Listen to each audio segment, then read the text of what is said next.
The players are now coming out on a cold stadium of light, freezing cold stadium of light on this Friday evening, with two teams looking to push themselves way in the hunt for a playoff place. Sunderland and Hull City look to turn their recent run of form around and get their season back on track with a win. 7th takes on 9th, and this is just the first of 5 live and exclusive EFL commentaries over this weekend. We just love our EFL football here on Talksport 2, and tonight we may well have a cracker for you. Let's head over to our commentary team for this evening. The former Sunderland left-back Mickey Gray is alongside our match commentator Cameron Pope.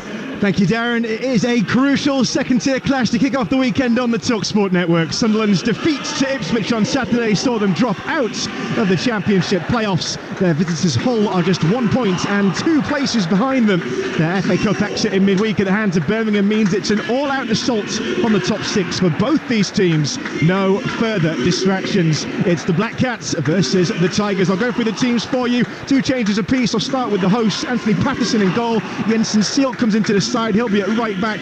Trey Hume then will be on the left. Dan Ballard and Luke O'Nien in the middle of those. In front of them, Dan Neil and Pierre Ekwa. Alex Pritchard playing that central attacking midfield role. Joe Bellingham will be on the right. Jack Clark, making his 100th Sunderland appearance, will be on the left. And another returning man, Nazari Rusin, comes in to lead the line. As for Hull, Ryan Alsop will be in goal. Matty Jacob Greaves, Alfie Jones and Louis Coyle will be the back 4 behind Regan Slater and Liverpool loanee Tyler Morton. A big coup in signing Fabio Carvalho on loan to the rest of the season from Liverpool. He's in attacking midfield. On the left is Jason Lakilo on his way back into the team. He's also joined by Greg Doherty, who comes back into the 11, and leading the line, Ozan Tufan. And joining me in the commentary box as the sides spill out onto a lush green playing surface at the Stadium of Light is a man who played over 350 league games for Sunderland. It is Talksport's Mickey Gray.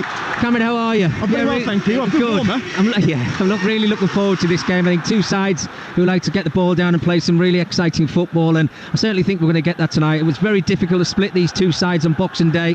Jack Clark got the goal that evening, but tonight is a real tough one. Carvalho, certainly somebody to watch in a Hull City shirt. What a coup that is for Hull City. Absolutely brilliant player. Looking forward to seeing him, and the changes that Sunderland have made. Rusin coming back in, and obviously Seelt playing in the back 4 is going to be interesting. And another interesting thing is, and I've not seen this very often, the sides have just switched around. Do you know, I read a really fascinating article on this about the metrics of making teams change, and the article seemed to suggest that if you're the away team and you win the toss, you need to try and flip the heads. I think it's something to do with the distraction or just the lack of routine for our home team. I'm not sure I read into that quite so much, but I tell you, it is a raucous atmosphere again tonight. There was a big, loud rendition of Wise Men Say as they came out of the tunnel, and so, well, despite the freezing temperatures, Sunderland fans are definitely up for this. So we're underway.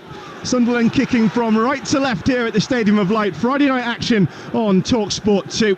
They will go back towards the edge of the penalty area with Luke O'Nien as they look to try and find a way back into the Championship top 6. They can do that with a point. Hull will need a win to go back into the playoff places. They have lost their last 2 in the league. So a throw into Sunderland. On halfway, they're wearing their traditional red and white striped shirts, black shorts with red socks. For Hull, they are all in their home strip of orange, and it will be Sunderland who splay out from left to right. Again with O'Nien trying to loop a ball downfield. He's trying to find Alex Pritchard. It's gone over to the right-hand side, Alex Pritchard, and we were looking, weren't we? And I've got stickers down for my notes, Mickey, and I've torn that many of them up and replanted them. It's made a right mess of my notebook, but we were trying to work out how these two teams are lining up, and so I wonder, having seen that, if Alex Pritchard is going to go out to the right, or do you think he's just trying to move across to chase a few stray balls? It's an interesting one because both managers have been forced into changes. We've had a lot of chop and changing this week. Yeah, well, in the build-up to the game, we were actually trying to work out both sides, weren't we, and what systems we would play. We don't really know yet because Hull haven't got themselves on the ball yet, if it's going to be a 4-4-2 or is it going to be a 4-2-3-1 or a 4-3-3. Sunderland themselves, I think what the manager Michael Beale would probably say to his forward players is say, look, play where you want.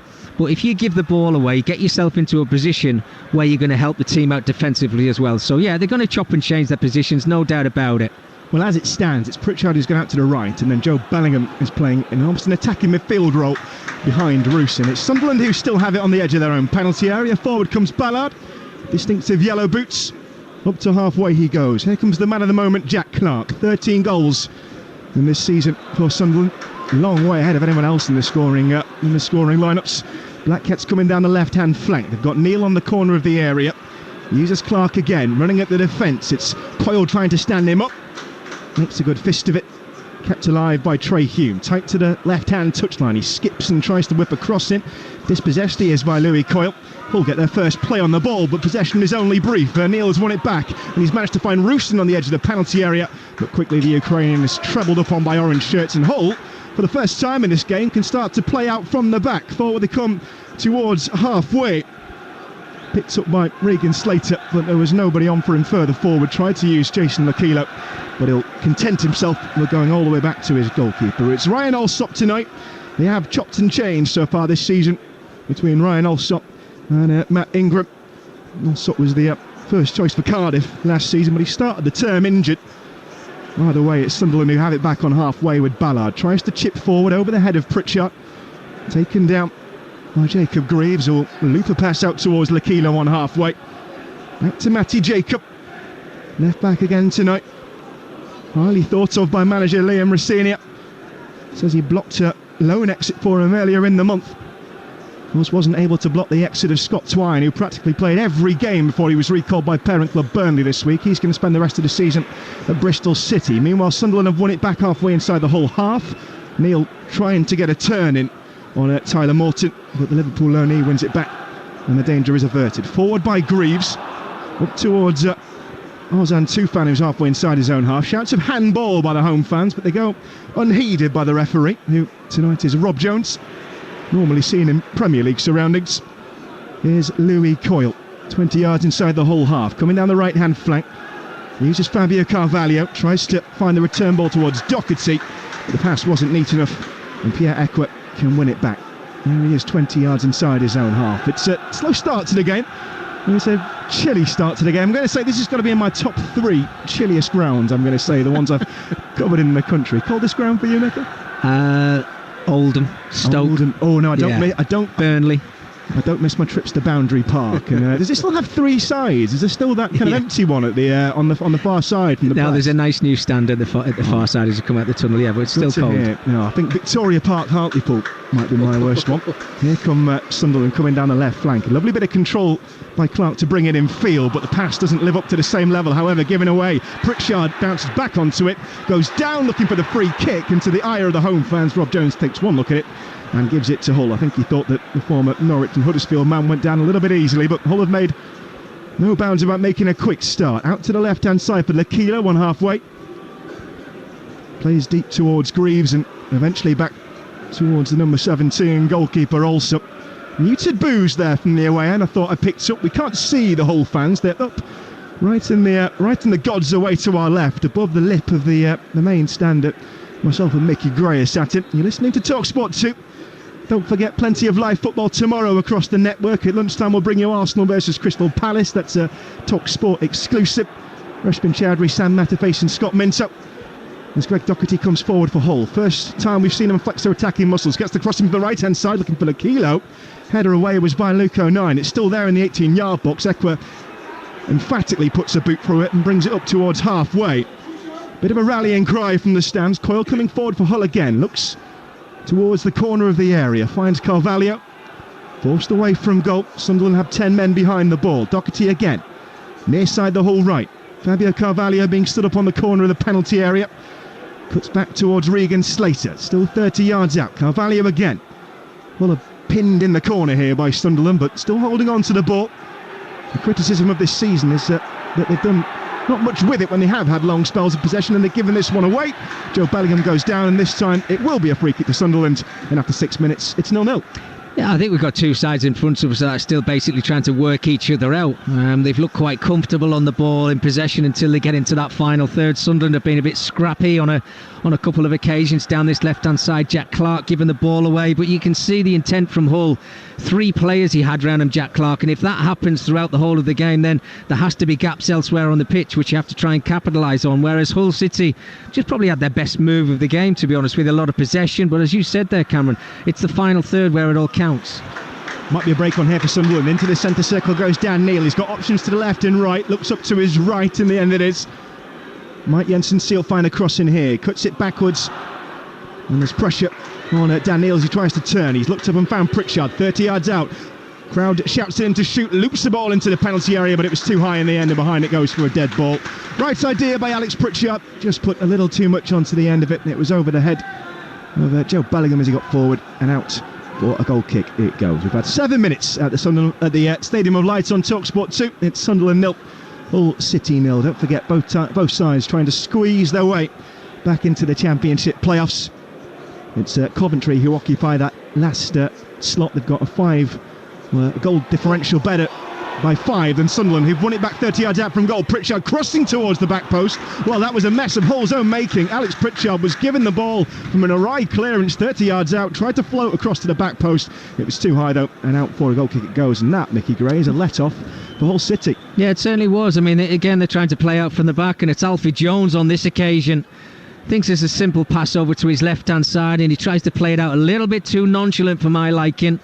You've got to grow into a game, but the first thing that you do it precise, make sure you do it right, and the rest of it will follow. And Pritchard, normally in that position, he normally picks his man out. I said before, they've been a bit scrappy in the final third. Here comes Clark. It's all Sunderland at the moment. He's 40 yards out, coming down the left-hand side. Tries to get a cross in, slaps away off a defensive thigh. It was Jones who got the touch. The cross will come in belatedly, and out for a corner it goes.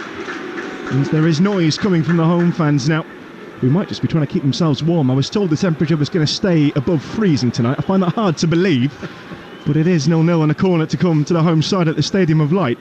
8.5 minutes gone, and it's Alex Pritchard who lays this one down with his gloved hands, drops it, plays it short towards Clark. Up against Lakilo, trying to stop the cross coming in, but here comes Pritchard on the overlap. Right foot across towards the back post. Might it be held upon the goal line? I think it was the defender who did it, and yes, it will be a corner, this time from the far right-hand side for Sunderland at 0-0. Well, I actually thought Jack Clark had a better angle to put that ball into the box, but opted to play the overlap and pass to Pritchard, who then had a very difficult angle just to pick one player out of the back stick. Couldn't really get any pace on his cross. Yeah, they've been quite fortunate. They've won a second corner, but I think early on in the game, test out these Hull defenders. Are they really up for the fight tonight? With this weather, we can certainly find out from set pieces. Here comes the corner then, far side the Sunderland right, game still goalless, outswinger it is, heads go up from both sides, Greaves got it away, lands in the penalty area, might there be a chance to get a crossing from Clark, he does, slams into the body of Alfie Jones and out towards the corner flag where it is picked up again by the orange shirts of Hull, brought out forward towards Tyler Morton, who's got a bit of trouble on him with 3 red and white shirts bearing down. He tries to get the ball cleared away, manages to get a nick off an oncoming Sunderland player, and out for a throw-in it goes. So coming up to 10 minutes, 0-0. More Championship action coming up on the network this weekend. Also at 12:30 here on Talksport 2 tomorrow, Southampton take their mammoth unbeaten run to Swansea. Commentary of that one from Nigel Adderley and Chris Iwelumo. And don't forget, of course, Game Day Live comes to you, as always, from 2:30 with Adrian Durham on Talksport. All the goals as they go in from the EFL. No goals in this one, but a free kick given to Hull. High boot raised, I think it was, by Luke O'Knight. And sort of free kick 10 yards inside Hull territory. It's taken quickly by Louis Coyle, captain for the Tigers tonight. Threaded all the way back towards his goalkeeper Allsop. Drops short towards Jones, no pressure on him. There's a steady run from Rusyn, and it'll go back to the goalkeeper again. Tempo yet to really get going. Yet to see a proper chance for either side. Forward it comes to Carvalho, just shy of halfway for Hull. Brings it into the feet of Coyle, and already Clark is right on top of him. Forces him back towards his own goal. Hull don't mind that. Happy to hold on to it. And it's Coyle again, tight to the touchline, trying to use Carvalho, who he's dropping deeper and deeper, isn't he, Fabio Carvalho, to try and get something going? Well, he is coming. I think he wants to get involved in the game a little bit more, because he's been isolated in the first 10 minutes of the game, and we know how much talent he's got. Look, let's not forget, he's still getting to know his new teammates. They need to know what style he wants to play. Have they got to get the ball to his feet, or have they got to get it to him down the sides where he can run 1v1 situations and cause a threat? Because we certainly know he can do that. But the way that Hull City play, it's patient, isn't it? They play around at the back, and centre forwards and number 10s, if you like, are standing still for such a long period of time. They've got to get the ball up to their forward players a little bit quicker. Those are the words of Mickey Gray on Talksport 2. 11.5 minutes gone, still 0-0. Sunderland had a free kick just inside the whole half after Clark was tricked by Greg Doherty, but they've used it conservatively to go back towards Anthony Patterson. drops it short into the feet of 09, hooks it over halfway towards Rusin. And if there is any player on the pitch who I didn't expect to be wearing gloves, it would be the Ukrainian, but he is, as are most of them. He plays it deep into his own defence. Forward comes Ballard this time, the rightmost of that centre-back pairing. Uses Sealt, who is himself a centre-back as well, but it's a problem area at the moment, isn't it, for Michael Beale? Dennis Serkin looks like he's going to be out for a bit longer, and of course they've lost Niall Huggins. Yeah, no, absolutely, and I think you have to credit Trey Hume. I think at times, he wants to play a lot further up the field, but playing as a left-back tonight is always difficult at times when you're used to that balance of being over on the right hand side, because when he wants to get into that final third, he's always trying to work it onto his stronger foot. He's tried it on a couple of occasions so far. He does really well. His energy levels are fantastic, but needs to do better. And so Alex Pritchard, he's wild and alive, coming forward to the 18-yard box. He goes for a shot. It's the first one of the game, but it's a weak one. Left-footed, never really got his boot through it, and he rolls it harmlessly in the end into the hands of Allsop. But he had a lot of room there, Alex Pritchard, to bundle forward. No tackle was forthcoming. Managed to roll his way in front of Jones and Greaves, the centre-backs, but never really got any power behind it. And it was an easy stop for the goalkeeper. So 13 minutes gone on Talksport 2, and it's 0-0. Yeah, we did talk about Pritchard playing over on that right-hand side, but he did pick the ball up in that centre circle, drove towards the edge of the 18-yard area. Player full of confidence as well. You expect more. Hume forward towards Joe Bellingham, who's picked it up tight towards the corner flag, locked in a battle with the defender, and Alfie Jones has got the better of him. Plays it back into the heart of his penalty area, and it was a risky ball played by Tyler Morton across his back four. You won't find that in a coaching manual, but he's got it away. Here comes Lakilo on halfway, bundled down to ground by Jensen Sealt. Well, he went down onto the turf, did Lakilo, put his hand on the ball. Referee says thank you very much. That's a free kick to Sunderland on halfway. Yeah, it was a little bit of a soft one from Rob Jones there, giving that free, because I think he wants the game to flow a little bit more, Cameron. It's been a little bit stop-start. It's scrappy. You can see there's a few murmurs in the crowd already. Everybody's expecting opportunities. Well, they're few and far between at the moment, and I think the quicker the game gets going into a flow, the better it's going to be for both sides. So stay on your feet, stay strong, and let's just let the referee just let the game flow.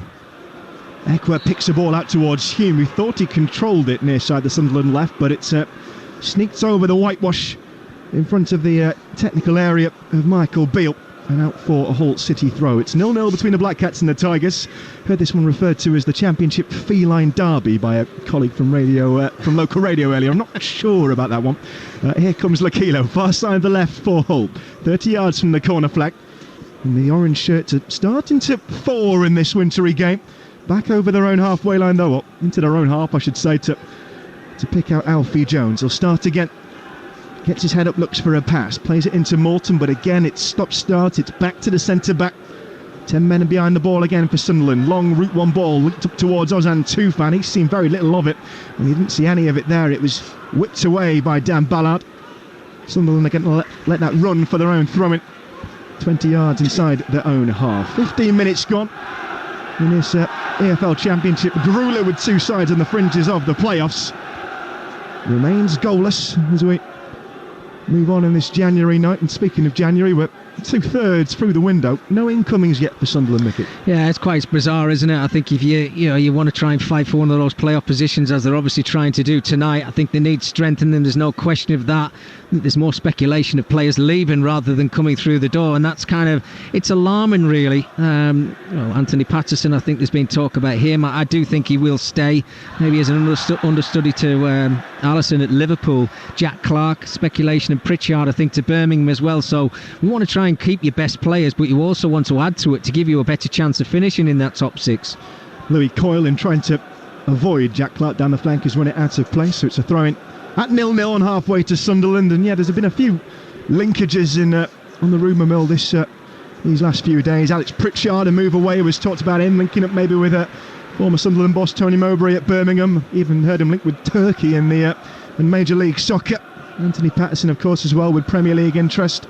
Always feel it's better for a goalkeeper to be playing regularly, though, especially when he's got himself into prime form with England under 23s, that kind of thing, and he's been noticed, and well, he's very well respected in the post here. No, absolutely, and I think this is where you learn your trade, isn't it? There's no better place in the Championship, week in, week out, and I'm sure that move will come eventually for Anthony Patterson somewhere down the line, because he's a wonderful goalkeeper. But you can imagine the amount of experience he's getting for himself at the moment. It's just key. There's no doubt about it, and I do hope he stays, and I'm sure he will. Well, we've had the first yellow card of the night, and it's an unexpected one. It was a routine free kick for Sunderland just shy of halfway. Joe Bellingham was trying to take it, and Ozan Tufan stood on the ball. Referee comes across, and he's not going to suffer fools gladly tonight, Rob Jones, because he's whipped out a caution. So the Turkey international goes into the book, and we're underway again at 0-0. 17 minutes gone on Talksport 2. Here comes Trey Hume, near side the Sunderland left, up the line towards Clark, who dives in ahead of Coyle.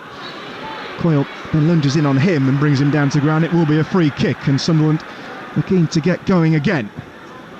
Only had the one sight of goal so far. It came to Pritchard with a weak shot into the hands of the goalkeeper. He picks it up 30 yards out, tries to play it down the channel for Rusin, but it was a bit too much pace behind that ball, and Rusin was tracked, I think, by Alfie Jones anyway. Don't think he would have got anything on it, and it's out for a dead ball. So 0-0 it remains. Temperature is only going downwards. These two sides will hope they are on the up. Aspirations of the Premier League. What's the feeling around the camp at the moment, Mickey? Around the city, what's the thought? Is it seen as a likelihood? Is that the benchmark, or is it still really a possibility with a young squad more than a probability? Well, I think when you've over-exceeded last season and got yourself into the playoffs, then the expectations rise, don't they, at any football club? And there's no different for Sunderland, I have to say. And I think come the end of the season, I think that's where they would like to be, there or thereabouts in those playoff positions. And when you've got a young side like Sunderland have, then nobody wants to play against them because the energy levels are always going to be there. But I think even from what we've seen tonight, there's signs, isn't there, of a little bit of sloppiness just creeping into the game.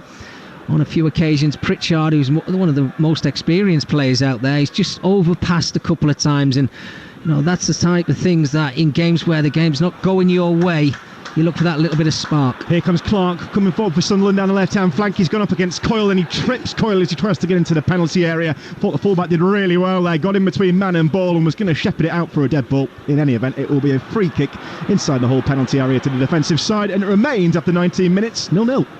Yeah, it's a good battle, that, isn't it? Jack Clark and Lewis Coyle playing right back for Hull City. I think Jack Clark's really found it difficult to get in behind him. He's run at him 3 or 4 times, and I have to say full credit to Lewis Coyle. He's stood his ground. He's been solid in his defending. When he's got the opportunity to get over the halfway line himself, he's done so. He's made a couple of 2v1 situations down this right hand side for himself and Greg Doherty, and it looks like it's the outlet for Hull City, because at the moment they just can't get the ball to Carvalho. They can't get Tufan involved in the game, which is why he got frustrated and got himself a yellow card. So yeah, it's very scrappy, I have to say, and the crowd need to get involved in the game. The atmosphere is a bit flat in this stadium tonight. Sometimes you get that, I think, don't you, with a midweek game? It does tend to happen. If there's ever an exception, it tends to be on a Friday night, but I don't think the conditions are helping much. Coyle is waiting to take this throw-in for Hull City, deep inside his own half. In fact, he's level with his own penalty area. It's 0-0 on Talksport 2. Still waiting for Coyle to launch this ball forward. He's trying to bring in men short, is the Hull captain. Forward comes Luke Coyle with the ball, and up towards halfway where Fabio Carvalho gets his head on it, but it skips off the crown of his head back into Sunderland hands. And in fact, the feet of Anthony Patterson, both goalkeepers in blue tonight. Still beggars belief that can happen with the 4 different kits that teams seem to have in the EFL. But there we go, free kick to Sunderland as well, just outside the penalty area. It's 09 who's gone down in trying to clear it. Up against Carvalho, picks himself back up to his feet. Always going to hurt on a wintry night like this one as well. And he'll have a free kick on the edge of his penalty area. Listening to Sunderland versus Hull in the EFL Championship on Talksport 2 with McDonald's. Order McDelivery on the McDonald's app and get tasty reward points. 18 plus, terms and conditions apply. Free kick is taken backwards by Trey Hume. 09 looks to be fine, and he's whipped a ball across his own penalty area to bring in Dan Ballard. Here comes Seal, halfway inside his own half, 0-0. Back into the defence again. In fact, it's struggling now, someone to get out, and it's a pattern we've seen from both sides so far. Well, it's a very good high press from Hull City, I have to say, from the forward players, and you're always just looking for that one player who's not doing his job right. Given away by Sunderland 45 yards out from their own goal. Picked up by Lakilo 35 yards out. Good ball to him from Tufan, but then he was closed down. Poleaxed by Dan Ballard, who got right on top of him. Works that ball away from danger. And Joe Bellingham has come back as well to help out with the defensive effort. First bit of danger in this last minute or so for the Sunderland backline. That makeshift backline as they deal with ongoing injuries. The ball is dropped out short towards Hume. Left back, forced back to his own goal again. And now we're starting to see the press from Hull. Fabio Carvalho putting some pressure on Anthony Patterson, who clears out unheeded, but it's a slip from Seal far side the Sunderland right Out below its boot it goes, and it's a throw-in to Hull City. 0-0 on Talksport 2. Well, I talked about the changes I wanted to see from Sunderland under Michael Beale, Campbell. Well, I'm yet to see it. Look, I'll give them a bit of an excuse. It's a very cold evening, I have to say, and I think that's maybe why certain players are making mistakes. But you've got to try and run through that. You've got to get yourself warm as quick as you possibly can and up to 100% in the game. And I think it's just been really sloppy when the ball's gone out to both fullbacks, Trey Hume and obviously Silt coming in on that right-hand side. They've not really got themselves over that halfway line. Certainly Silt as that right back, and I think it's something that they have to try and work on, because you've got to try and work with your midfield players and make those 2v1 situations down the flanks if you possibly can. Here comes Pritchard on halfway, still goalless in this one. Trying to move the ball forward into the attacking third, but he's stopped by Tufan, has to go back into his own half. Here's Bellingham on halfway, flicks it down the line towards Seal, good back heel by him, brings in Bellingham again, but then when he tried to bring Rusin through and flick him over the top, his pass only found an orange shirt, and it's cleared away by Hull City. Ballard 10 yards inside his own half for the hosts at the Stadium of Light, picks it up to the left hand side. Here comes Clark, threading the line and trying to get in between the lines here. Sunderland, the offside flag has gone up as well against Trey Hume, who had made a diagonal run between the orange shirted bodies, but flag is up on the far side, and still waiting for this one to get going really. 23 minutes in, no score, and don't forget there's more live football to come your way, and hopefully there might be a few more goals and a bit more goal mouth action in those ones. Don't forget playoff chasing Norwich travel to West Brom tomorrow. That's your 3 PM commentary right here on Talksport 2. That's with Ian Dantett and Dean Ashton. There's 2 live commentaries for you on Sunday too on the Talksport network. Leeds v Preston is at midday. That's a Talksport 2 exclusive, followed by Man City versus Liverpool in the WSL. And Faye Carruthers will take the Sunday session over on Talksport. Coyle going to take a throw for Hull, 30 yards from the corner flag, and an attacking area that's seen very little Hull play so far. He drops the ball up the line, and that looked scarily like a foul throw as to try and find Doherty. Whipped away in any event by Hume. Tufan will pick it up 35 yards out. Brings in Lakilo for Hull City. There's a man on the overlap here that they could use. It's Matty Jacob. Lakilo's going to go himself, and Pritchard jumps into the challenge, wins the ball back, and Silt tries to play him away. Given away though. Tufan 30 yards out, bringing in Carvalho. 9 men behind the ball for Sunderland. The cross comes in deep from Lewis Coyle, but it's too deep and always swinging. I think he was off balance there, Coyle, when he hit it. And more positive coming forward from Hull City, but we go on in search of a goal for these 2 championship playoff chasers. 0-0. Well, Hull City are being helped out by fullbacks or players in a Sunderland shirt by being really sloppy in their own defensive third as well. I mean, Jensen, he's not really started the game well as a right back, just given an easy 5-yard ball away, and it just puts Hull City on the front foot again. I think what's helped the home side this evening in the first 23-24 minutes of this game is that it's just been really sloppy, really scrappy from both sides. It's more of a battle in that central area, and it needs a spark. I don't know where it's going to come from, because the talented players that I'm seeing out there are just not able to get on the ball. Only Pritchard's really the one who's standing out, but even his quality's been poor so far in the game. Yes, it hasn't been a classic, as we welcome listeners from Talksport. 0-0 in this one between Sunderland and Hull City. 25 minutes gone. Both sides looking to make inroads back into the top 6 in the Championship, and Sunderland can do that with a point, but so far we've seen very little in the way of attacking activity. Sunderland have it at the back with Ballard, halfway inside his own half, looking for a pass to bring in Ekwa. The side's better of it though. It was covered, the passing lane, by Fabio Carvalho, so goes left instead and brings in Trey Hume on his touchline, and then once again it's the ball back to the goalkeeper, and we're still waiting for that catalyst, aren't we, Mickey? Just anything that's going to bring this game to life. Yeah, something, a player picking up the ball and maybe taking on somebody who's going to do something out of the ordinary, because at the moment it's just basically players playing in their similar positions where they need to be, but not wanting to be that individual player who's going to make that mistake. Well, why not be the player who's going to make the difference? Well, at the moment I just don't know where that's going to come from either side. Here comes Lakilo. Could it be him to be the difference on his return to the side? He's played back towards halfway again. I feel like that's the only phrase I'm able to say when anyone gets down the wings in this game. Goes back into the defence and brings in the goalkeeper. That's what we've seen unfold from Hull City again. Here is Greaves, left centre back, into the feet of Jacob just inside his own half. Pritchard thinks about a press, forces him into the centre circle, and back it goes once more. Greaves, the deepest lying orange shirt, brings Pritchard out of the way and then plays in Jacob on halfway.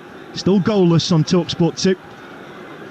Back to Jacob Greaves once again, and now it's Hull's turn to pass from left to right and back again, all the way along the back four, looking for any avenue they can find through this Sunderland team. Ekwa in the centre circle, trying to turn into space and gives the ball away. Brought down under control by Fabio Carvalho on halfway. Turning back into his own defence, and I imagine he feels a long way from RB Leipzig now, where he spent the first half of this season. Yeah, I mean, he didn't play very much over there, did he? It was one start, wasn't it, in the Bundesliga? So he'd be obviously, I mean, he'd be so excited to be out there on a football pitch again, because a player like him, with his ability, you want to see him week in, week out, whether it's in the Premier League or over Europe or playing Championship football. But he's got so much ability. But I think you've got to try, if you're going to bring a player in like him, you've got to try and play to his strengths. Get the ball to his feet, get him on the half turn, and let him show everybody what he's all about. And there's calls from the away end now. We can't see them, but we can hear them. They're fed up with Hull City passing around the back four, and they want the ball to come forward. Here's Morton. Well, he's slightly in front of the back four, but he's got 3 red and white shirts around him. And you can't forget as well, Hull City at 0-0 here tonight, they're shackled by injury, so they've lost Aaron Connolly. He was injured in a clash with Angus Gunn, given a concussion in the loss to Norwich. In fact, there's a long ball forward over the top here, looking forward towards Tufan, who tries to turn, but it's a brilliant tackle in the 18-yard box to win that back by Sealt. Out towards the far side it goes, picked up by Greg Doherty, trying to turn into a crossing position. Uses Coyle, still attacking here with Hull. Coyle again, 30 yards from the corner flag, but Sunderland have got enough bodies back, and it's 10 men behind the ball again, and they've forced Hull City to go back into the centre circle. They'll try once more. Greaves plotting a pass, but it was a loose one. Won momentarily by Slater, but then forced into a mistake by Neil. And again, it's scrappy. Again, it's fragmented.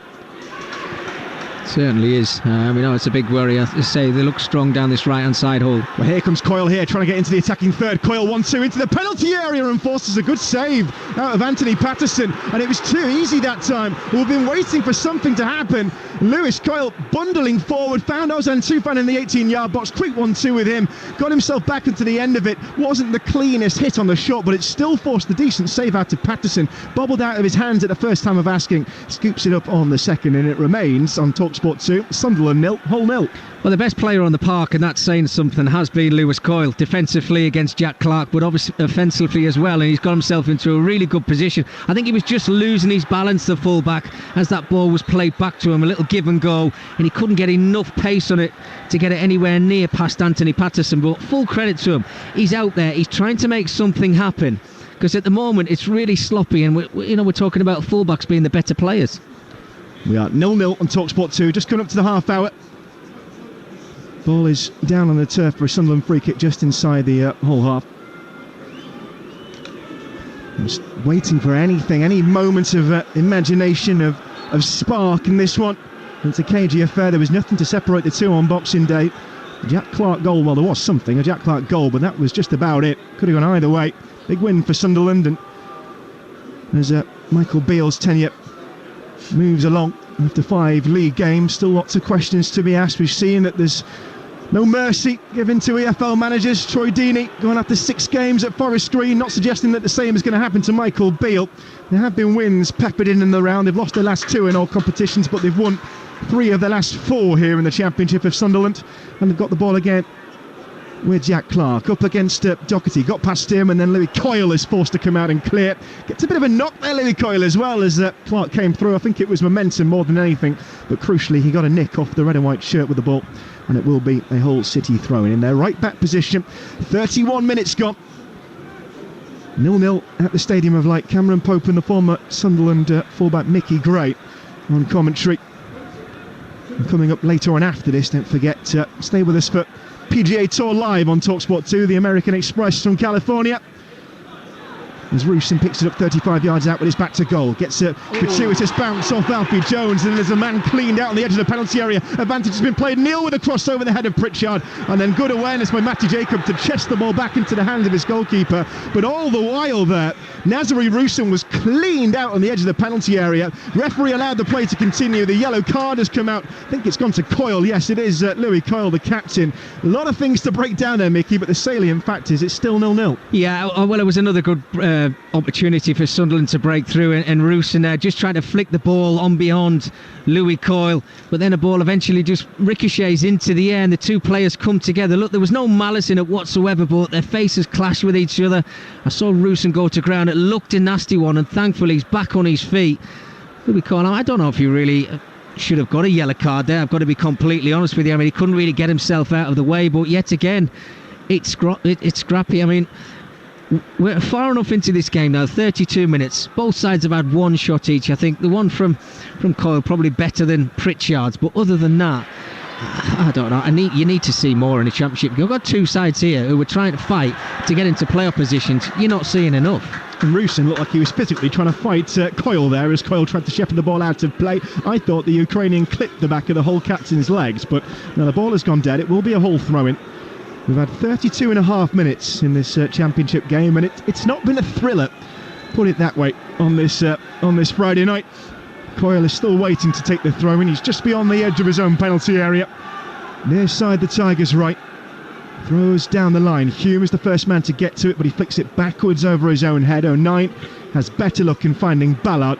He's the deepest lying Sunderland outfield player, and he goes back towards Patterson, who under pressure from Fabio Carvalho clears out towards halfway. Heads go up. Picked out by Matty Jacob, Hull left back, looking to get the chip down the line to bring in Lokilo. Pritchard had other ideas, got a cross, but in making the challengers rolled the ball out of play, and it will be a throw-in to Hull City. It's needs some inspiration, might need a touch of individual brilliance, anything to get it going.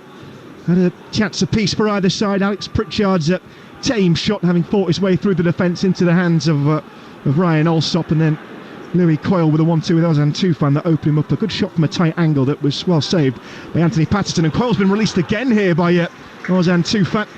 Came up down the right hand side, passed in field, and the chip ball over the top, but Patterson was expecting it, read it well into the hands of the Sunderland goalkeeper. And after 34 minutes on Talksport 2, it's still 0-0. Well, full credit again to Louis Coyle.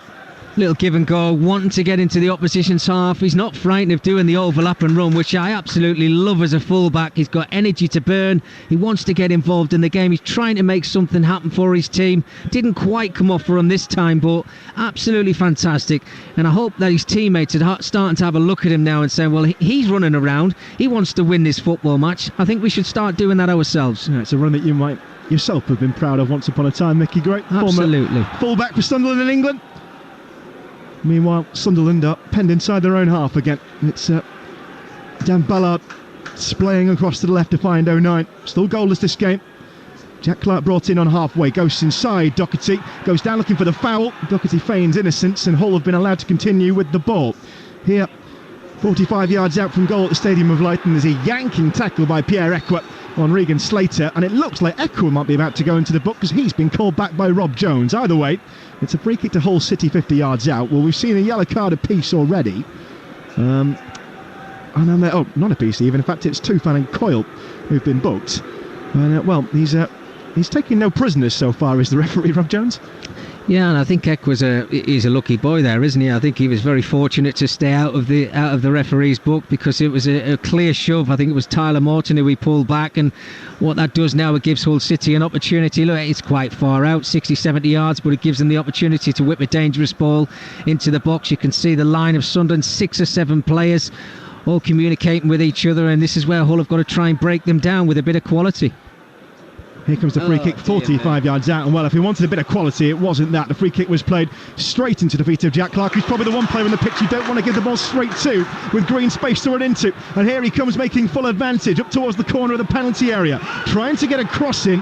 He's been hounded out by the body of Tyler Morton, who's forced him backwards to find Ekwah. 35 yards out, plays it back towards Ballard, still a decent distance between him and the goal. Flicked out to the right hand side, deep cross comes in by Shields. It's found Clark at the back post, but couldn't really get a touch on it properly. It was in his feet, then it was out of it, and by the time he'd righted himself, it was cleared away for a Sunderland throw. 0-0. It's amazing, isn't it, when you show a bit of positivity, that the crowd start getting behind you. Decent enough ball in from seat. Yeah, maybe you've had a little bit too much height and pace on it, but Jack Clark was just unfortunate.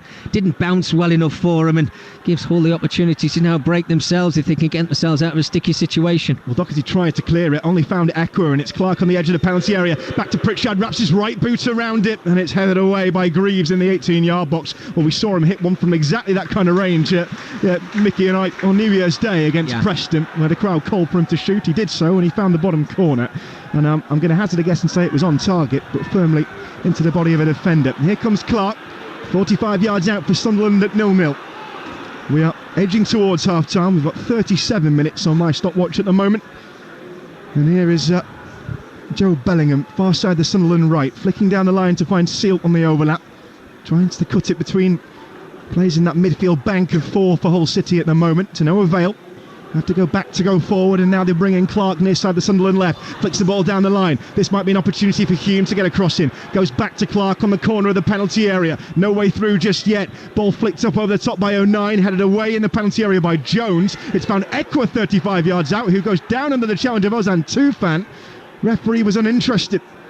Sunderland still have it at 0-0. Ekwa, 45 yards out, tries to play a diagonal ball, but he hits into no man's land in the end. It was neither a shot on target nor into the path of Jack Clark. And out it goes for a dead ball at Sunderland 0, Hull City 0 on Talksport 2.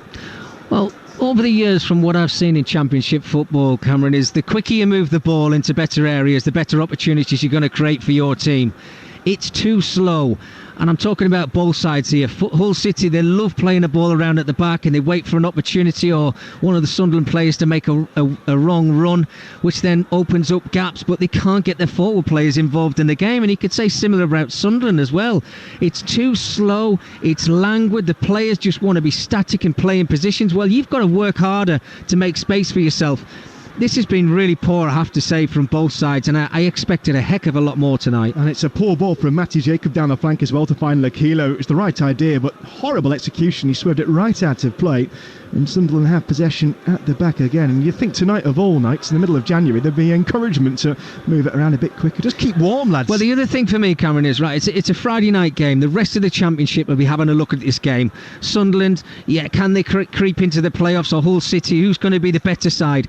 I don't think that anybody will fear playing against these two teams from what we've seen so far. Look, I'm sure it'll change as the game goes on. Showing, but Alex Pritchard wins it back just inside his own half and tries to play it through the middle. Rusyn and Bellingham chased it, but the clearance has gone away from Allsop straight towards Pritchard. Beats one, beats two. He's hacked down to ground, and well, a free kick for Sunderland 30 yards out. We're going to see a yellow card come out again, and Tyler Morton becomes the fourth Hull City player to go into the book. So that's Doherty, Tufan, Morton and Coyle, all on yellow cards. We've only played 39 minutes, and it's a free kick to Sunderland at 0-0. You're listening to Talksport 2. Mickey Gray alongside me, Cameron Pope. Still waiting for a goal. Could it come here from this free kick? And that was all brought about by the marauding run of Alex Pritchard. Positivity from Alex Pritchard, taking 2 or 3 Hull City players out, and in the end, that challenge had to come, didn't it, from Tyler Morton? Absolutely crazy. Well, this is a good opportunity. It looks like Pritchard stood over this one as well, so it gives them an opportunity. Is it too far out for that strike on goal? Maybe borderline whether he can take this on or not, or he might have to flick one towards the back stick. Just the one goal this season for Alex Pritchard, but it was scored, albeit from open play, from this kind of range. It's 35 yards out, just right of centre. I can see 4 men in the wall for Hull City. That's right on the edge of the 18-yard box, and there's calm that's fallen over the Stadium of Light. Here he goes, Alex Pritchard plays the ball short towards the edge of the penalty area. Seal with the cross in. Oh, you can see what he was trying to do, but he couldn't pull it back. He hit the most densely populated part of the area with Hull players, and then rolls it into the hands of goalkeeper Ryan Allsop. So it's 0-0. We're in the 41st minute on Talksport 2. Well, look, I like the creativity of things from set pieces, right? Yeah, of course, try something different, but if you're going to try something different, then you've got to make sure that you convert and you make the conviction of it a lot better. That's been given away. The loose pass towards Fabio Carvalho, picked up by Dan Neil, tries to play, in fact Luke O'Nien it was, tried to play a zipping ball through the middle, and the target was Alex Pritchard, but Hull recovered in numbers, and out comes Allsop to gather on his penalty spot. He's been the busier of the 2 goalkeepers, but I think the best save has gone to Anthony Patterson from that Louis Coyle effort after half an hour of 1-2 with Ozan Tufan that played the right back into the penalty area, but not really seeing anything that suggests the goal is on the cards, but that can change. Here's Tufan in the centre circle, Sunderland half of the field, brings in Lakilo, far side the Hull City left. He's got Matty Jacob on the overlap, but rather than play the 1-2, he goes back towards halfway. Here's Tyler Morton, and deeper to Alfie Jones in the centre circle. Rusyn trying to challenge him. Forward to Carvalho, now Coyle tight to the touchline. And it's the same passage of play again and again and again. But for that one time, well, the second time actually as well, when the ball went too long. But when Coyle has broken through the lines, otherwise it's been pass it forward, closed off, have to go back to halfway. Yeah, a lot of possession, which is obviously great for the confidence. But I think eventually, Cameron, you've got to do something with it. Hull City, they keep the ball at the back, as I mentioned before, and when you break through those lines, that's why you want your forward players, the ones who are supposed to have that little bit of quality, to maybe just give you that little bit of a spark in the game. But unfortunately for themselves, it's not really worked for them. I know they came close with that Louis Cole opportunity where he couldn't really get enough pace on his shot. You don't really want your fullbacks being the person who's on the end of something in the 18-yard box. You know, you want your Carvalho on the ball. You want Tufan, who certainly knows where the back of the net is. He certainly does. 7 goals this season for Ozan Tufan, but it's Sunderland who are in possession. Well, big tackle was made there by Regan Slater. He's not one of the midfielders who was on a yellow card. He is now. So he goes into the book. 5 yellow cards for Hull City. They're really racking them up now. And it was a promising move as well, coming through the middle for Sunderland. And he got across Slater. He thought, hang on, this is the only way I'm getting back here. Gets the trip in. And it's a free kick to Sunderland and another caution for Hull City. And OK, we say that maybe too much is made of cautions, but when you've got a right back, 2 centre backs, your right winger and your striker, that's a lot to be contending with before half time.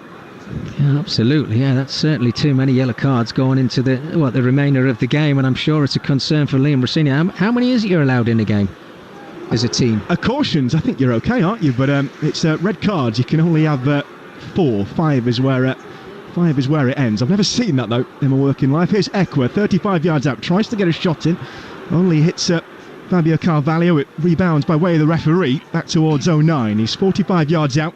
Sunderland coming forward with 2 minutes to go before half time. Still 0-0 at the Stadium of Light. Ekwa, far side the Sunderland right. Joe Bellingham turns and receives the pass. He's more central. It's still no look in getting it forward. Maybe that'll change for Neil. He's coming down the left-hand side this time. Back into the centre of the park it goes. Ballard. Now Ekwa. Passing in sideways lines of Sunderland now. Forward towards the edge of the penalty area, but it's the same story again. Everyone behind the ball for Hull. 0-0 on Talksport 2. Here is Dan Neil. 35 yards out near side the Sunderland left. Brings in Clark. If anyone can turn this game, it's him. Up against Coyle, the 2 best players on the pitch so far, I would say. Forced backwards to 09. Long crossfield ball up towards Sealt, right edge of the penalty area. Cuts it back towards Pritchard. But he's probably the smallest man in terms of stature on the field, and he was easily beaten in the air by Regan Slater. Ball back in the hands of Sunderland. Final minute of normal time in this first period. Trey Hume, halfway inside Hull territory. Picks out Clark just shy of the touchline. Cuts inside, chased by Coyle. He's one of those men on a yellow card who couldn't jump in, just forces him back, and out towards halfway it goes. Forward to Pritchard into the area. Sealt, 1-2. Pritchard puts it round the post. And he's ended up on the deck. Alex Pritchard stretching every muscle in his body to try and get something on that lovely bit of 1-2 play. Alex Pritchard got back to it on the edge of the 6-yard box. Couldn't really get enough on the finish, and it never looked like troubling the goal of Ryan Alsop. And after just coming up to 45 minutes on Talksport 2, it's Sunderland 0, Hull 0. Yeah, it was an excellent move, wasn't it, from a Sunderland perspective, working the ball really well over to that right-hand side, and that man Alex Pritchard involved yet again. You can see so clever. He's always on a half turn. He's not the quickest player in the world, but that little play out to the right-hand side, didn't admire his pass. He wanted to get back into the box and better contact with his strike. You never know. He just has to get it on target. We've had 1 minute signified, and that's to the surprise of nobody. It's been a slow burner, this one at the Stadium of Light. Goal kick goes long from Hull's Alsop. Picked out by Nazari Rusin in the centre circle. Goes down under the challenge of Greaves, and then the ball is cleared long by Matty Jacob. And the first man onto it is Ballard with Tufan over his shoulder. Does well there, Ballard, to move it away from the Turkey man. Brings in 09 on the edge of his penalty area. Round of applause from somebody in the press gallery in front of us in a rather fetching red and white Sunderland beanie hat. Here comes Jack Clark over halfway. Final seconds of the half. Can he make it count? Slips the ball down the line, trying to find a way through towards Neil. But again, this time it was Jacob Greaves who got across, and Hull have done well at soaking up those kind of opportunities. Just got himself between man and ball and watched it back into the hands of Alsop. And with the referee's whistle, that is the end to one of the worst halves of football I think I've seen in the EFL this year. 2 sides trying to play their way back into the top 6, back into contention to reach the Premier League. Well, they've largely cancelled each other out in this first half. The half-time score on Talksport 2 from the Stadium of Light is Sunderland 0, Hull City 0. Well, my final words to you, Mick, before I hand it over, was this could be an absolute cracker, and it's been anything but. What do you make of that first half showing? Cameron just said it's one of the worst first halves of football he's ever seen. I'm going down on record and saying it's the worst half of football I've ever seen. It was just terrible from start to finish. I mean, you can see the way the game's going out sometimes as a player, and I think it just takes somebody to say, right, well, I'm going to change things up here. I'm going to do something out of the ordinary. Well, we just haven't seen it from any Hull City player or any Sunderland player at all. Louis Coyle, the right back for Hull City's probably been the best player, and that's saying something. You know, we're talking about a fullback who's made 2 or 3 overlapping runs, and he's probably had the best opportunity from a Hull City perspective. Sunderland, on the other hand, Pritchard's looked a little bit lively at times, but every single other player have been absolutely terrible. They've been sloppy, they've approached the game in the wrong way, as have the Sunderland players and the Hull City players, and they need to kick up the backside to get themselves going in the second half, because it's just been awful. You said, Mick, in the first 10 minutes that it was scrappy in the final third, and that seemed to play out for the whole half. For an example, just before the break, great build-up from Pritchard, poor finish once again. And does this emphasise the point that we both made before the match, that they need to add to the squad to get a push for the top 6? Absolutely, you've got to bring in that bit of quality, and if you don't bring in that quality, then these Sunderland supporters are going to start mourning. They're going to get frustrated. They've got a new manager in Michael Beale who needs a win tonight. You know, people are still searching and looking at him and thinking, right, where's the changes? I've never seen them play so negative in a game, and that's going back for a couple of seasons. They're passing the ball around at the back, they're waiting for an opportunity, but nobody is taking the game by the stranglehold, if you like, and went, right, well, I'm going to be the game changer. It's been really, really poor, Darren. I mean, the XG for Sunderland's 0.18. Wow. And for Hull City, it's 0.04. It kind of just sums up the whole football match from what we've seen so far. It's been terrible. I mean, that XG is probably higher than I would have given it, to be honest, from watching it here, and you said it there. But in terms of the tactics from Michael Beale, from what I see on the screen, it's like, just give it to Jack Clark. Is that what you're seeing there? Well, exactly, yeah. I mean, a patient in the back, which then gives Hull City the opportunity to get everybody behind the ball. But I have to say, Louis Coyle's defended him really well in a 1v1 situation. He's probably been the shining light in a Hull City shirt. But other than that, you know, where's the threat going to come from? Pritchard's, yeah, he's getting himself into some pockets, but they're looking at him.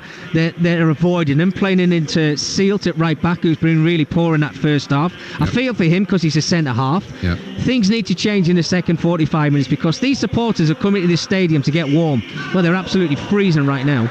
I mean, what can change, Mick? The best chance of the match, the best move, you said, with Louis Coyle, got into the box. Anthony Patterson made a good save off that. You've said as well, fullbacks have been the better players. So what attacking changes can Sunderland make, for instance? Well, as you mentioned there, get Jack Clark on the ball, because he's staying out on the left-hand side. I think he's got to drift a little bit more. They've got to get him on the ball, because he's the threat. He's the one who can travel from his own 18-yard box to the opposition's 18-yard box in 6 or 7 seconds if he's given the ball quicker and not let Hull City players get behind the ball. And on the other hand as well, if I'm looking at Hull City, Carvalho's a wonderful talent, and so is Ozan Tufan. Yeah. But they're getting frustrated. Tufan's got himself in the book already. He's on a yellow card. Carvalho can't get involved in the game because Hull City are doing exactly the same thing as Sunderland. Yep. Playing the ball around at the back, a lot of possession with no end product. I mean, very, very feisty from Hull in that first half. 5 yellow cards. I don't think I've seen that very often, if ever. 5 yellow cards in one half. Is this a tactic from Liam Rosenior? I mean, I wouldn't have put him down for that. And the crazy thing about the game, Darren, it's not really been a physical game. I've got to be completely honest with you. I mean, I asked Cameron in the first half if you were allowed a certain amount of yellow cards, and I thought if you got over 8, your club got a fine. I don't know, I might be wrong with that. I was thinking you meant in terms of stoppage. I thought this would be a kind right, okay, no, sorry, but 5 in the first half. They should both be fined for that performance, I tell you that. yeah, exactly. I'd be in favour, Darren. No, fantastic. I'll give you some breathing space to get over that excitement, Mickey, there. Will join us after the break. 3 shots from Sunderland and only 1 from Hull in that first half. The first half score of that boring game, Sunderland 0, Hull City 0. Talksport 2, official broadcast partner of the Premier League and the English Football League.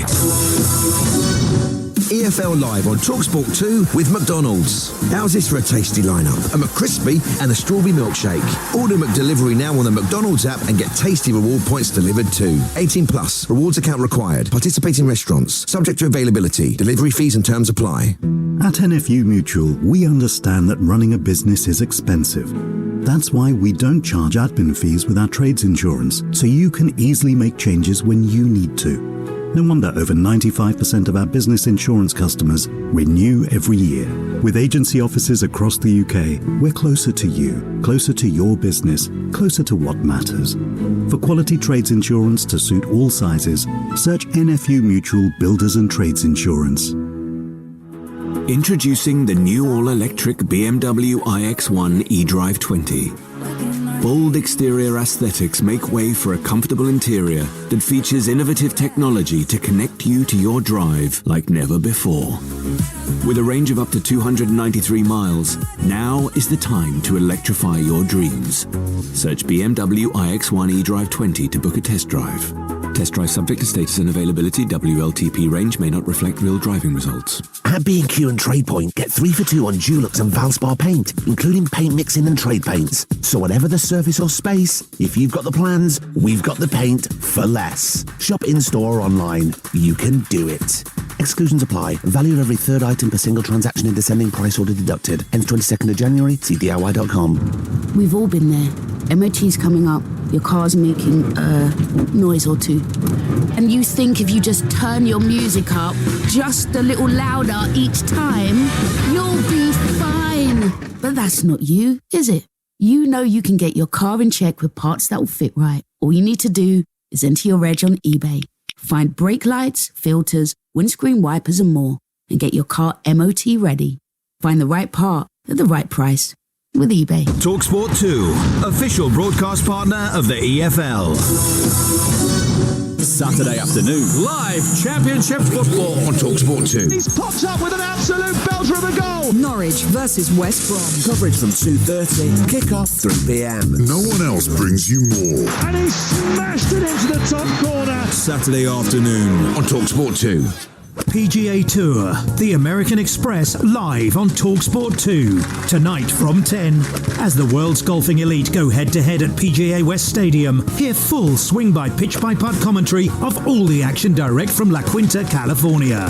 PGA Tour, the American Express, tonight from 10, live on Talksport 2. The unstoppable force of live football. Brilliant goal! EFL Game Day Live. On Talksport 2. Good evening, you're listening to TalkSport 2 and I'm Darren Ambrose and it's half-time in the Championship. It's Sunderland 0, Hull City 0 and it's not been great in the first half, hoping for a much better second half. But first, we have plenty of Championship football for you this weekend. 4 more live and exclusive commentaries to come your way. Tomorrow we begin in South West Wales as Swansea host Southampton. The Saints have been on an incredible league run as they haven't lost since September. Earlier this week, TalkSport Alex Crook caught up with midfielder Flynn Downs as the Saints look to march on back to the Premier League. Let's start by what you could possibly achieve on Saturday lunchtime, the chance to set a new club record unbeaten run. How much is that being discussed in the changing room at this moment in time? No, obviously it's massive. We all want to do it. Do you know what I mean? I think all the hard work we've put in over the last few months, I suppose we want to all make history. The staff, the players. As I said, the work we've put in, we feel like we deserve it. So fingers crossed, all goes well. And I guess there's a headline to be written because your manager is going back to a club that he knows so well. You personally going back to Swansea as well. It's quite a quirk of fate that history could be achieved in this particular game. It's always the way, isn't it? Yeah, no, it is. It's going to be a mad one, really. If we can make history, it's there's no better place to do it, really. That stadium, I think, as you mentioned, it's a place close to mine and the gaffer's heart. And no, look, we're really looking forward to the challenge ahead. How much credit does Russell deserve? Because when he took over Southampton, there was a lot of negativity around the football club following relegation. They were struggling, particularly for wins at home. Obviously, at the start of the season, things didn't necessarily click straight away, but they've certainly clicked now. How much of that is down to the manager? Oh, a lot of it. I think, we had that dodgy spell at the start of the season where we lost 4 in a row.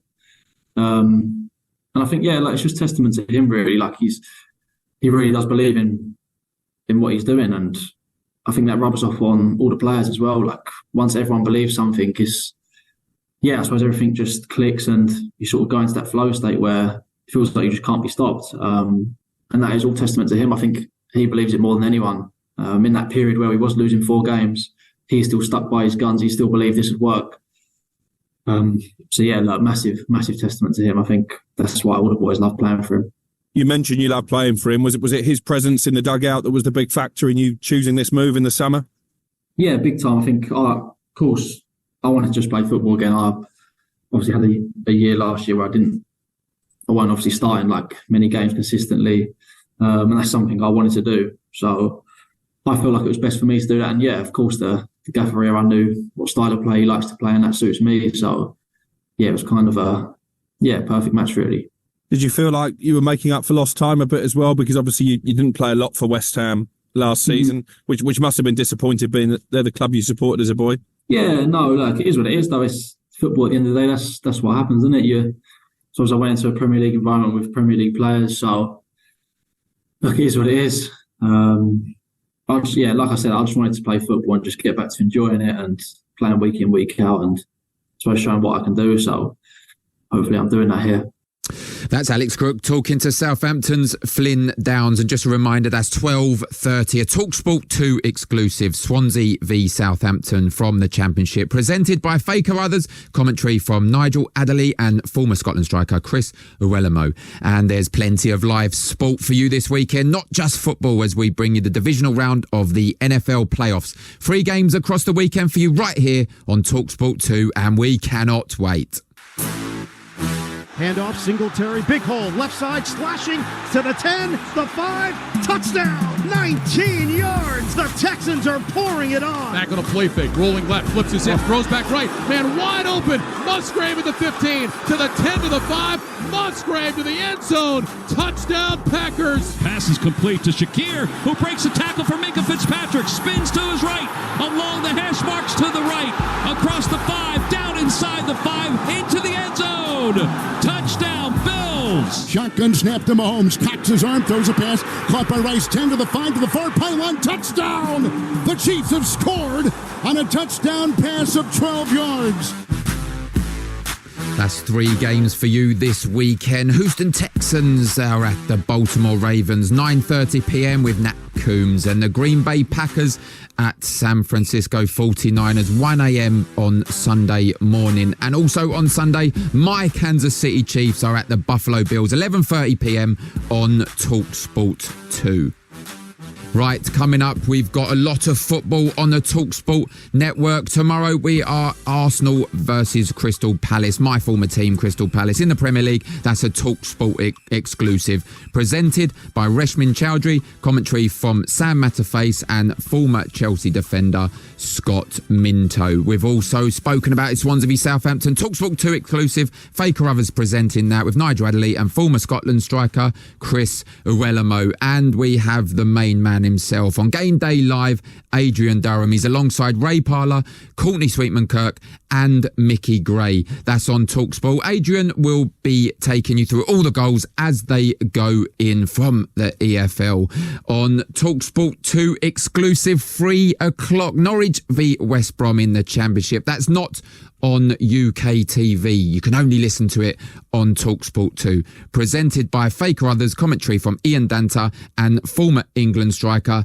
Dean Ashton. Right, we're just going to head back to the Stadium and Light and just ask Mickey, what do you expect now from the second half? What will the managers have said to their players? Darren, I don't know if you're the same as me, but I've got like little silly superstition things that I do. Right, I've got 4 different colour pens and I've changed them around that many times. I think, all right, if I change them this way, it'll spark the game into life. I've changed them that many times, I don't know what to do next with them. So I'm just hoping that, that both sides come out and they've maybe had a bit of a kick up the backside from their managers, just to say, look, somebody has got to go out there and just perform, just work hard for each other and make something happen for your team. I don't know if there's going to be changes yet, but just bring this game to life, because at the minute it's so flat. Well, I mean, Hull got to get Fabio Carvalho into the game. Sunderland got to get Jack Clark into the game. Is that the way you see it as well? Yeah, absolutely. I think we need to see a little bit more of Carvalho. We know he's got great ability. Look, I don't know if he's up to scratch 100% fit, but whatever quality he's got, he's certainly got to show in his second half. And you're right about Jack Clark. I think it's difficult because they're doubling up on him over on that left-hand side, but he's a marked man now. He's got to try and come up with something different and show us how good he really is. I see the players just entering the pitch from the Sunderland side. Hull City already on the pitch. Any changes can you see, Mick? No, it doesn't look like there's any changes.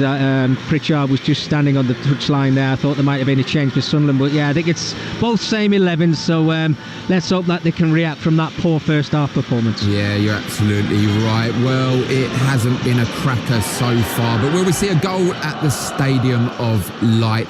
Let's hope so, just to warm those fans up in the North East. Second half about to get underway, so let's throw back to former Sunderland left back Mickey Gray and your match commentator Cameron Pope. No, never mind warming up the supporters. How about warming up the commentators? We're underway in the second half at the Stadium of Light. Cameron Pope and Mickey Gray on Talksport 2. And well, it hasn't been a classic so far, but that can change. It is Hull City who get us underway in this second half. Sunderland 0, Hull 0.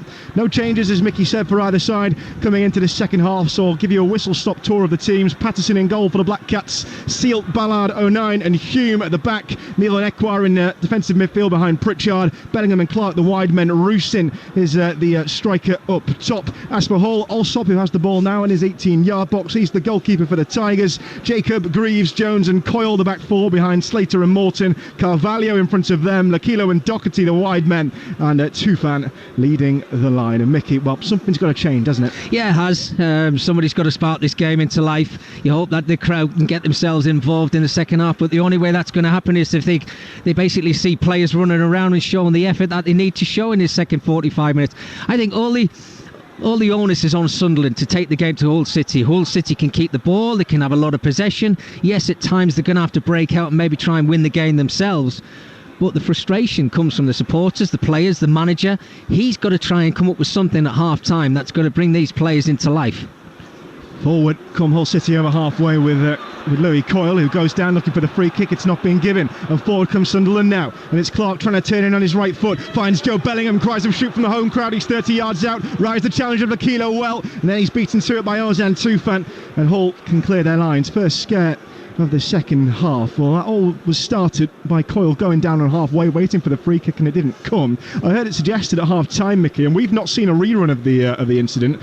I've heard it said that his yellow card for his come together with Rusin on the corner of the Hull area, that was a yellow card. Some said it could have been a red. It's suspicion that he's used the elbow. Now, we do have a monitor here at the Stadium of Light. However, it looks like it's been elbowed itself because 80% of the screen is blurred out with a big white blob. So we haven't seen a rerun of it, but I've heard a couple of people, a couple of murmurs saying that it could have been interpreted differently. Meanwhile, Sunderland have won it back. 35 yards out from goal. Still at 0-0 on Talksport 2. Ekwar, birthday boy this week, but nothing to celebrate for Sunderland so far in this game, or indeed for Hull, who've won it back. 18-yard box and Greaves, who threads it forward, looking for Tufan. Carvalho is wiped out, no advantage. It'll be a free kick, and the yellow card has come out this time, for the first time for a Sunderland player, and it's Pierre Ekwar who's got it. Well, he's got plenty of cards this week, and that's another one for him. 0-0, 47.5 minutes gone. Well, he can have no arguments, can he, Pierre Ekwar? Going to ground there, and when you mischime your challenge, then I think you understand that you've got to go in the book. And Rob Jones, he threw a few out, didn't he, in that first half? 5 yellow cards to Hull City. Maybe it's Sunderland's turn now, but yeah, we're just looking for that one player to just do something out of the ordinary, aren't they? It's very organised. You look at two sides in front of us now, are organised, don't really want to give too much away. Defensively, I don't think you can have too many qualms about both sides. They've not really had a threat going in behind them. And I think that's what it is. It's a very robotic game, if I could say it that way, Cameron, because players don't want to take that risk. Robotic is definitely the word to describe this one so far. Coyle, 30 yards out from goal, cuts it back in field for Hull City. Bringing in Carvalho. Liverpool loanee goes back to Coyle. Forward comes Morton, another Liverpool man. Into Slater, 35 yards out. Moving it with purpose now, Hull City. Forward comes Jacob, edge of the area. Fabio Carvalho moving it too quickly for Sunderland to live with. Cross comes to the back post and it hangs dangerously, but it evades Lakilo. It was just too long in the air going over the crossbar of Patterson, and he was comfortable to leave that. The England under-23 international And, former, I should say. He's right on the borderline for being too old now. But part of that under-23 Euros squad winner that we brought to you on the Talksport Network in the summer. And don't forget, more football on the Talksport Network coming up. Hopefully most of it will be more entertaining than this. I'll run through it in a second because Joe Bellingham has come on the ball in the centre circle, trying to meander his way through the lines. He's got it into the whole half of the field. Out to the left-hand side, he'll move it for Trey Hume. Clark in a crossing position up towards the corner of the area. 3 Hull shirts in the way of him making a cross. He's turned onto his right foot, taking him out the equation and crosses to the back post, but he puts it behind Rusyn. And of course, on the way this game has gone, Mickey Gray, it goes out for a throw-in, 0-0. Yeah, it wasn't a brilliant cross from Jack Clark, but I did like the positivity of now getting or standing up his wide player and chopping back onto his strong right foot. He's done it so many times this season. He's got that quality, and he just needed to whip his right foot a little bit more around the ball there to give Rusyn an opportunity. He'd already made that run, hadn't he, towards the 6-yard box. It was behind him, it was difficult. I think I have to say about that is, Jack Clark's got one player to look at in that 18-yard box. Other midfield players have got to break the neck. They've got to try and help out as much as they can in those forward positions.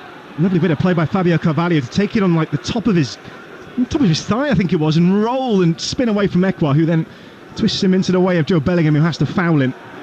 And it is a free kick to Hull City, 25 yards inside their own half. It's 0-0 on Talksport 2.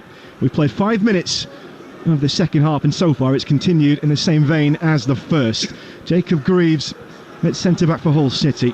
Plays it into Alfie Jones, and out to the right-hand side for Coyle. Into central midfield it goes, and Carvalho, who's dropping deep again, was fouled once more. I'll make that 3 times now in the second half. He's caught the attention of the Sunderland midfield, and Hull will start again from the back. Forward by Morton up towards halfway. And picked up by Soufan, and then Fabio Carvalho up against Trey Hume, trying to roll him and turn him and find a route in field. Here it is with Morton, still at 0-0. Regan Slater, 35 yards out. Good touch from Jacob. Spins away from Pritchard. Now he's got his back to goal, though. Referee's got caught up in it. Quick 1-2 forward, and the shot over the bar. Well, it came from nothing in the end, but it's careered out for a goal kick. And the 1-2 again has gone through Tufan, who I guess is more of an attacking midfielder, almost playing that false 9 role. And then Slater, who got the shot away after the 1-2, but he blazed it over the bar. And there's now a Sunderland man down inside the penalty area. Nothing is happening really in this one at the Stadium of Light. Still waiting for it to get going. And Luke O'Nien, who was down in the 18-yard box, has been helped back up to his feet by Ekwa. And he'll limp back to wait for this short ball to come from the goal kick. And it is going to be short because it's Ballard who's taken it. And then he's done a peculiar thing. He's rolled it back to his goalkeeper, who's then picked the ball up, put it down again, and rolled it to Ballard. And now Hull have got straight on top of him, and Carvalho nearly won it back in the penalty area. Forward comes Seal. He's done a good job of running it out of harm's way. That has to be handball against Lakilo. Blindsided the referee there. He couldn't see it. Hull have gone on with possession. 45 yards out. Tufan. Tight to the left touchline as the Tigers look at it, trying to hook a ball through the middle, and that's where it breaks down. He was looking for Fabio Carvalho. He was doubled up on that by O'Nien and Ekwa. And it's into the hands of the goalkeeper Patterson, and there are murmurings of discontent around the Stadium of Light now. 0-0. Absolutely, Cameron. They're not enjoying this game tonight, are they? And you just need somebody to show a little bit of improvisation. I think we've seen that from a couple of Hull City players, Slater and Jacob down this left-hand side. Great defending, I have to say, from Luke O'Nien. Last-ditch challenge, but it all came off the back of Hull City, probably with their best move of the game. So some nice football, showing that intent to try and get behind this back line of Sunderland. Sunderland have it 10 yards inside the Hull City half. It's Ekwa. Carvalho trying to close him down, but moves it out to the left-hand side. And now here's Clark. This is what he does best, running at defences up on the edge of the area. Doherty stood him up well, gets the tackle in with the left boot, and it goes out for a corner to Sunderland. And I make that the first of the second half. We're 8 minutes into the second period, and it's 0-0 on Talksport 2. Yeah, and Alex Pritchard just going across to take this corner, but I like the positivity now of Jack Clark. He's trying to grow into the game. Yes, it hasn't worked out for him yet, but he's picked up the ball on a couple of occasions. He's ran at his full-back, which you want to see more of. So Pritchard laying the ball down. Far side the Sunderland left. Ready to whip this one in. Here he comes, in-swinger as well, attacked it. It was Coyle, I think, who got the touch, and he was fouled as he cleared that ball. And referee sees him go down and awards the free kick. Don't think there can be too many complaints. Not that Jack Clark pays any attention to that and is straight in the referee's ear, but it will be a free kick to Hull City inside their own half. We've had 8.5 minutes of the second period, and still no change. Free kick is taken short in any event by Allsop. He brings in Alfie Jones, who now injects some pace into it, whips it out to the right-hand side looking for Coyle on halfway. Plays it down the line for Doherty, 1-2 between those two. And then a familiar pattern ensues. It's back into the Hull half, and after we saw a bit of promise, it's ended up back at the feet of the goalkeeper again. Yeah, a lot of possession again from Hull City, I have to say, from the corner, which was a poor one this time from Alex Pritchard. Really good defending again from Louis Coyle. Helping out defensively, but did everything right, got his body in the right position. Yes, he was fouled in the end, but good defending. Forward comes the ball, this time for Sunderland, but still, we're still waiting for something to kick into life into this game. In fact, it's going to be a free kick to Sunderland in defensive reach, right on the touchline, near side there, right, I should say. Offside on the far side. This young side of Sunderland need a little bit of help. They need some experience to walk through that door in this January window, because you're going to have games like this where younger players are just not going to perform. I'm going to stop you, Mickey, because it's been given away by Sunderland. That's a good impression of Hull we've seen from them so far. It's picked up by Carvalho, edge of the penalty area. Sunderland man has slipped and gone down on the edge of the box at the moment. They're playing with 10. He's tried to haul himself up, the injured man. I think it was Seal on the far side. Climbed his way back into play. Got up in time to make an interception and put the ball out over the whitewash, and the Hull fans are booing there. They're claiming if you're down and injured, you can't be taking part. In fact, I think it's 09 who got up. Hull have taken the throw in quickly. They have it 25 yards out, edge of the penalty area. Still goalless at the Stadium of Light. Lakilo, edge of the penalty area. Can he get across it? Turning away from Pritchard, being stood up as well by Jensen Seelt. He stood right on it with Lakilo, and eventually he is forced to go backwards towards halfway, and Jacob Greaves, and we knew it was coming. Back it goes to Ryan Allsop, and it remains goalless still. Long crossfield ball from Allsop, positive play, trying to bring in Matty Jacob, and he rose well for it, but just over his head, and it's out for a throw into Sunderland in the right back position. And don't forget, lots of live football coming up across the Talksport network. At lunchtime tomorrow we'll bring you Arsenal versus Crystal Palace. That's a Talksport exclusive. Also at 12:30 here on Talksport 2, Southampton, long and beaten run taken to Swansea, and Sunderland thought they should have had a free kick there because Rousseau went down on halfway in an aerial battle. Realises he's not getting it, picks himself back up to his feet. There are boos from the home fans, but Hull will carry on unhindered. It's back with Allsop, who seems to have had more of the ball, the Hull goalkeeper, than any other man on the field so far in this second half, and now the home fans are getting behind their side, trying to rally some injection of spark into this game, and it's Hull who come forward over halfway. Carvalho finding Coyle. He's already halfway inside Sunderland territory. Coyle looks up and brings in Morton. Liverpool Loney's got his head up, brings in Slater 35 yards out. Now Jacob off to the left-hand side. Lakilo tight to the touchline. Running at Jensen Seelt. Can he get across in? Tries to go on his left, and he turns back onto his right. Still penned into the corner by Seelt. Here comes Jacob now, trying to have more luck. Goes the ground route. Fabio Carvalho on the edge of the box, plays it into the penalty area. Quick 1-2. Fabio Carvalho tight to the touchline, cuts it back, and it's hooked away by Ballard. And with Pritchard controlling on the edge of the area and finding Ekwa, I think the danger has been averted, and it remains, after 12 minutes of the second half, still Sunderland 0, Hull 0. Well, on the last 2 or 3 minutes, it's Hull City who are starting to show the confidence. Carvalho's now picking up a few nice little pockets, lovely little give and go. He got on the end of it as well, but his left foot cross just needed to be dinked towards the back stick, but certainly look a lot more positive now, and game's starting to open up a little bit. Starting to warm up a little. As the ball from Jack Clark, as soon as I said that, he's trying to find the line and bring in Dan Neil, and it was an easy interception for the defender to hook away. 09 has it back for Sunderland. He's 40 yards out from goal. Picks out Clark again, afforded a pocket of space. Now a run at Doherty, turns inside, goes down, wins a free kick right on the corner of the penalty area, and this could be a promising chance for Sunderland. 0-0 at the Stadium of Light. Two sides trying to battle their way back into the playoffs. As it stands, a point would take Sunderland ahead of Coventry, who they started on level points with, into 6th. Coventry are at struggling Sheffield Wednesday tomorrow from 3 p.m. Don't forget Game Day Live with Adrian Durham taking you around the grounds, giving you all the goals from the EFL as they go in. Also got to think about Watford. They're 8th on 39 points, so level with Hull City in that regard at kick-off. Middlesbrough 10th, 39 as well. They take on Bristol City and Rotherham respectively. So you might get into the playoffs with a point tonight, but you might not stay there. And Hull, to do that, they'll need a win. But they're defending now. It's Pritchard who stands over it, gloved figure, squats over the ball. 2 men in the wall for the Tigers. Still waiting for a goal, still waiting for this match to really kick into gear. Red and white shirts peppered among the orange-clad defenders in the penalty area. Allsop spreads his arms aloft. Referee's whistle sounds, and here comes Pritchard on the right boot, bending it towards goal, and it's hooked away and misses the target from Ballard. I think there was a defensive interception, and it's going to be a corner. That was better from Sunderland. A mean ball played in by Pritchard. Scuppered away, and the danger is averted for now. Yeah, you want to see more of that, don't you? I mean, Pritchard's got a lot of whip and pace on that towards the near post. Ballard just trying to get away from his marker. Not quite sure if it was Louis Coyle yet again in the right position at the right time, but if it was, outstanding defending yet again. He's had a very good game, Louis Coyle, but his side are defending once more. Here comes Pritchard, far side the left, gets the curling ball in. Goalkeeper Allsop comes for it, gets a punch in. Carvalho misses his kick in the 18-yard box, but he only got just enough purchase on it to bounce it away from danger. And when Clark does pick it up for Sunderland, it's back on halfway. Black Cats 0, Tigers 0. EFL brought to you live on the home of the EFL, the Talksport network. Mickey Gray alongside me, Cameron Pope on Talksport 2.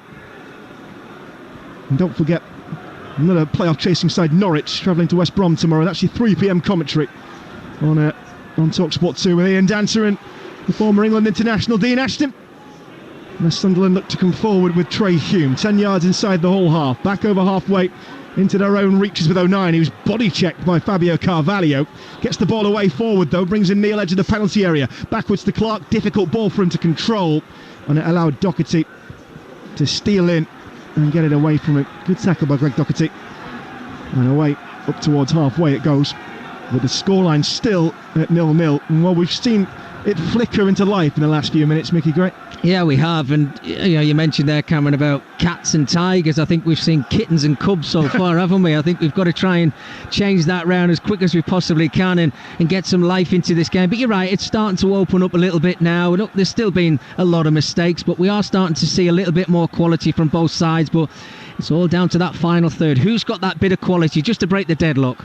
And there's been little bites in this one so far. Michael Beale said there was very little between the two sides when they faced off in the Sunderland win on Boxing Day. Well, there's been very little between them tonight. Alex Pritchard has won a free kick though, just on the edge of the centre circle. Hull City half of the field. Joe Bellingham tried to play a quick ball, but his opposite number, Ozan Tufan, stood in his way, which is risky business from Ozan Tufan. He's sporting a yellow card. Sunderland meanwhile have gone back inside their own half. It's O'Nien rolling it out to the left-hand side and bringing in Hume. Here comes Clark, trying to run at Coyle. In a crossing position. Tries to get a cross in now up towards the back post where Rusyn was waiting. And stupid load of clearance comes in. The shot from the edge of the box and tips over the bar by a brilliant save from Ryan Allsop. That is the first time we've seen him really called into action. It was a lovely diving effort. And out for a corner it goes, with the scoreline remaining at 0-0. I think it was Trey Hume that hit that, wasn't it? It was. Great move from Jack Clark. Put a lovely ball into the box. Very difficult to defend. And Trey Hume, absolutely super strike with a top-class save from Allsop. He's only got one goal this season. That would have been something else for the former Linfield man. Anyway, here comes the corner, bent in by Pritchard. Backwards header from Alfie Jones, went across the face of goal. It's been kept alive. It would have been a corner, but Joe Bellingham thinks he can get across it. He's being closed down by Jacob, cuts it back towards Eckworth, 40 yards out, bends the ball into the area. Coyle's got underneath it up, or Greaves rather, to the edge of the penalty area, and then in going up for it, the big looming figure of Ballard has careered into Regan Slater, knocked him over, and it will be a free kick to Hull City on the edge of their penalty area. That's more like it. 17 and a half minutes into the second half on Talksport 2. It is still, though, Sunderland 0, Hull City 0. Bit of positivity in the game from both sides, showing a little bit more intent. I think Sunderland needed to get Jack Clark involved in the game in the second half. Well, he's certainly done that. He looks much more of a threat when he's working that ball in a 1v1 situation. He's worked it well onto his right foot. He's put a couple of decent balls into the box. A super strike from Trey Hume. A lot more positivity, and again, this is what they've got to try and do. They've got to up the tempo in the game, because Hull City, when they get the chance, they're going to keep the ball, they're going to slow the game down, they're going to make it frustrating. This is where the supporters, they get annoyed because they want to see exciting attacking football, and when it's not there, it gets frustrating, certainly on an evening like this. The words of Mickey Gray. Over 350 league games for Sunderland. The Sunderland side who are deep inside their own half and still trying to break down Hull City, and vice versa. You're listening to Sunderland versus Hull in the EFL Championship on Talksport 2 with McDonald's. Order McDelivery on the McDonald's app and get tasty reward points. 18 plus. Terms and conditions apply. Sunderland still camped well inside their own half. Here's Ballard. edge of his own penalty area. Got a lot of space to walk it into here. Dan Ballard out towards Trey Hume. It goes on halfway, or Sealt rather, trying to meander his way past Jason Lakilo. He's got it over halfway. And this is opening up nicely here for Sunderland. If they can bring it out towards Clark on the far side. Running at Coyle, trying to get across him. He's got men in the centre. Cuts it back towards the edge of the penalty area. Bending cross comes in, headed away confidently by Jones. Tufan is the man to bring it down, and two red and white shirts around him.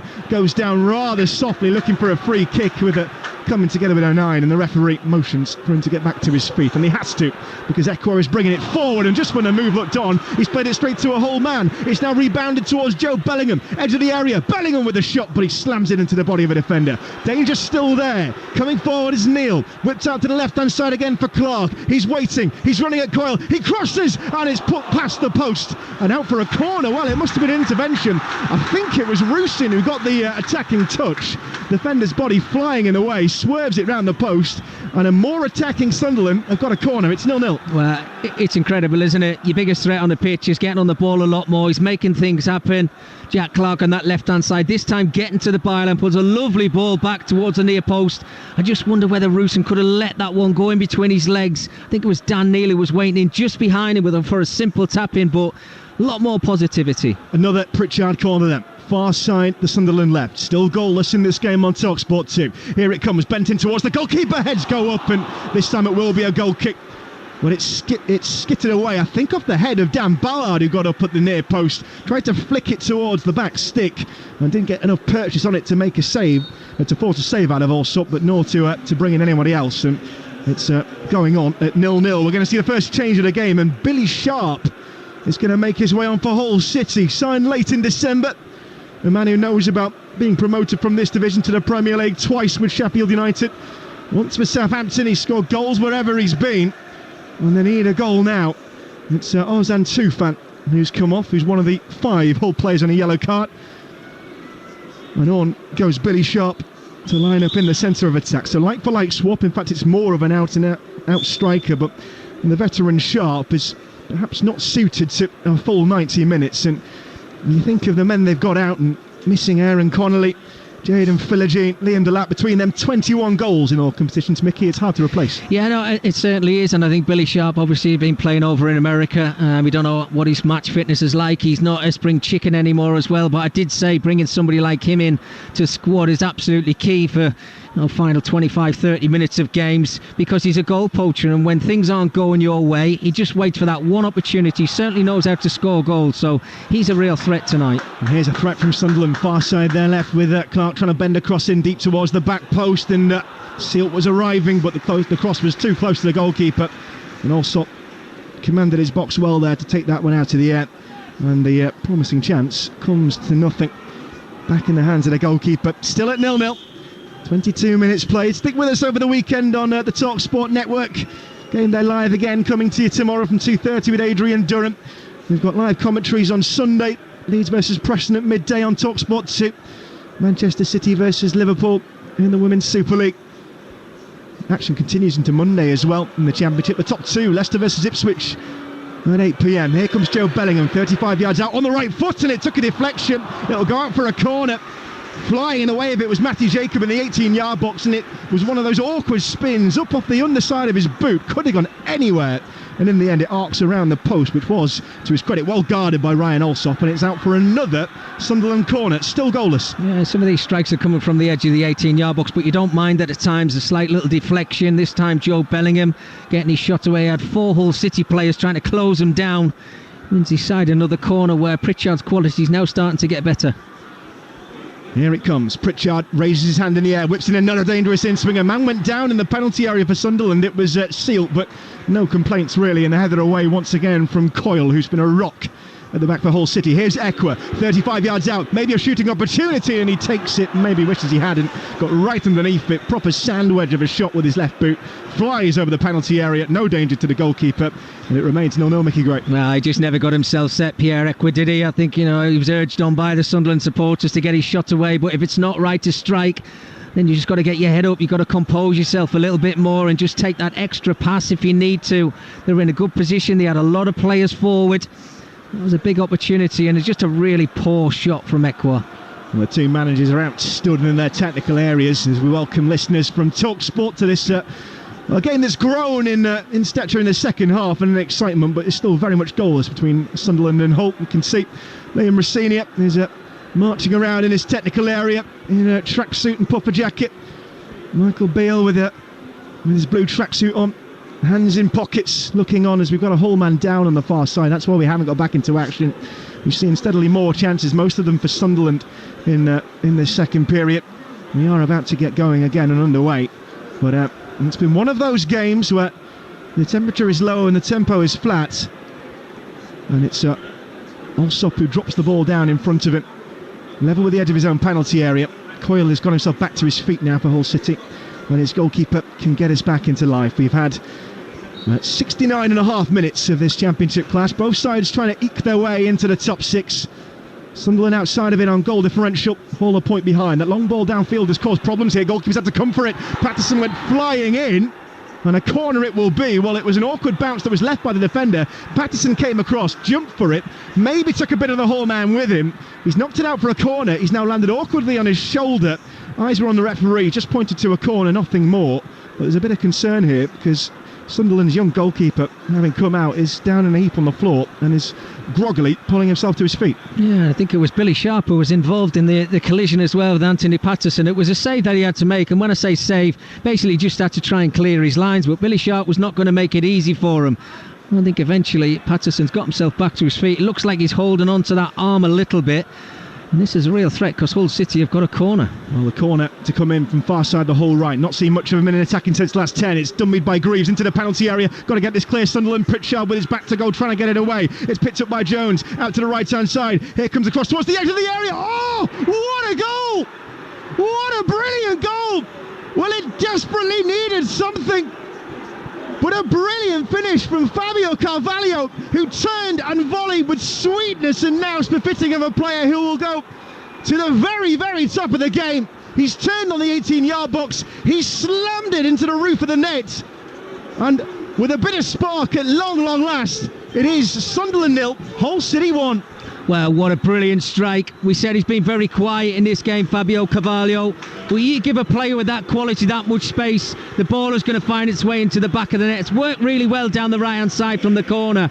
And eventually when the ball comes into the area, nobody within 5 to 6 yards of Carvalho, he gets a lovely volley on it. I think it takes a slight little deflection when it finds its way into the back of the net, Cameron, but take nothing away from Carvalho. We wanted that bit of quality, and it's come from Carvalho. Absolutely super strike. Well, finally, a bit of class, and it came from Fabio Carvalho, the Liverpool loanee, freshly a Hull man.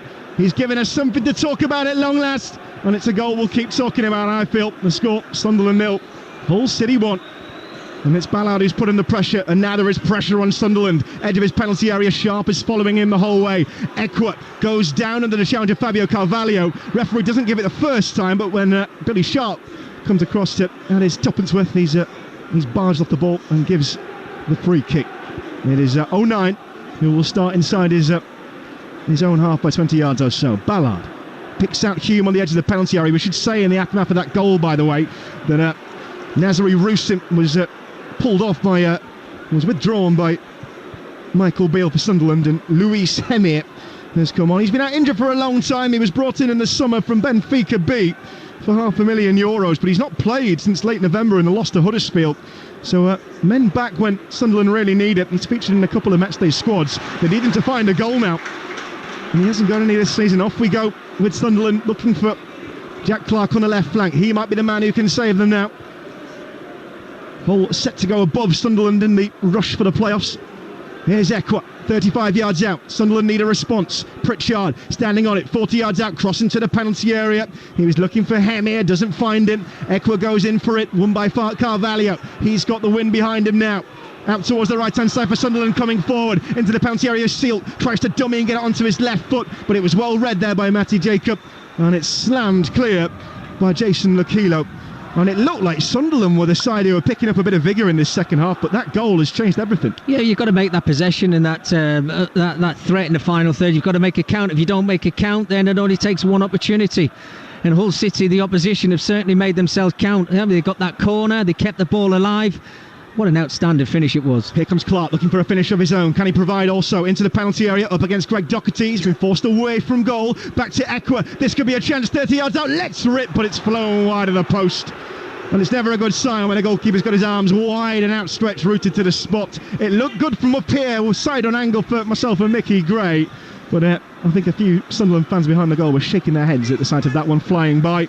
We've had 29 minutes of this second half on Talksport 2, and it's Sunderland 0, Hull City 1. Yeah, I think you're right. I think Ekwa's left his shooting boots in the dressing room, hasn't he, Cameron? He's had 2 shots and they've just not threatened that Hull City goal at all. And it's a real problem, there's no doubt about it. But look, they've got to keep knocking on the door. They know what they have to do now. Got to try and get themselves back into the game first and foremost. Well, there are some Sunderland fans who have stood up in front of the press box down below us. I can hear them in very loud tones debating the intricacies of what's gone wrong. But they're not happy about it, and nor are most of the crowd inside this 49,000-seater facility. It's a long way short of full tonight, and if it stays like this, well, more will be heading for the exits prematurely, I'm sure. 74 minutes played. Sunderland 0, Hull 1. It's Sunderland coming forward 35 yards out. Pritchard, it's overrunning the pass. Neil with the ball in, and Pritchard either misread it or it was overcooked, but either way it's broken down, and Sunderland can't afford these opportunities to pass them by. They've created far more in the second period than their visitors, but at the moment it's Hull City who are set to level the scores after going down 1-0 on Boxing Day.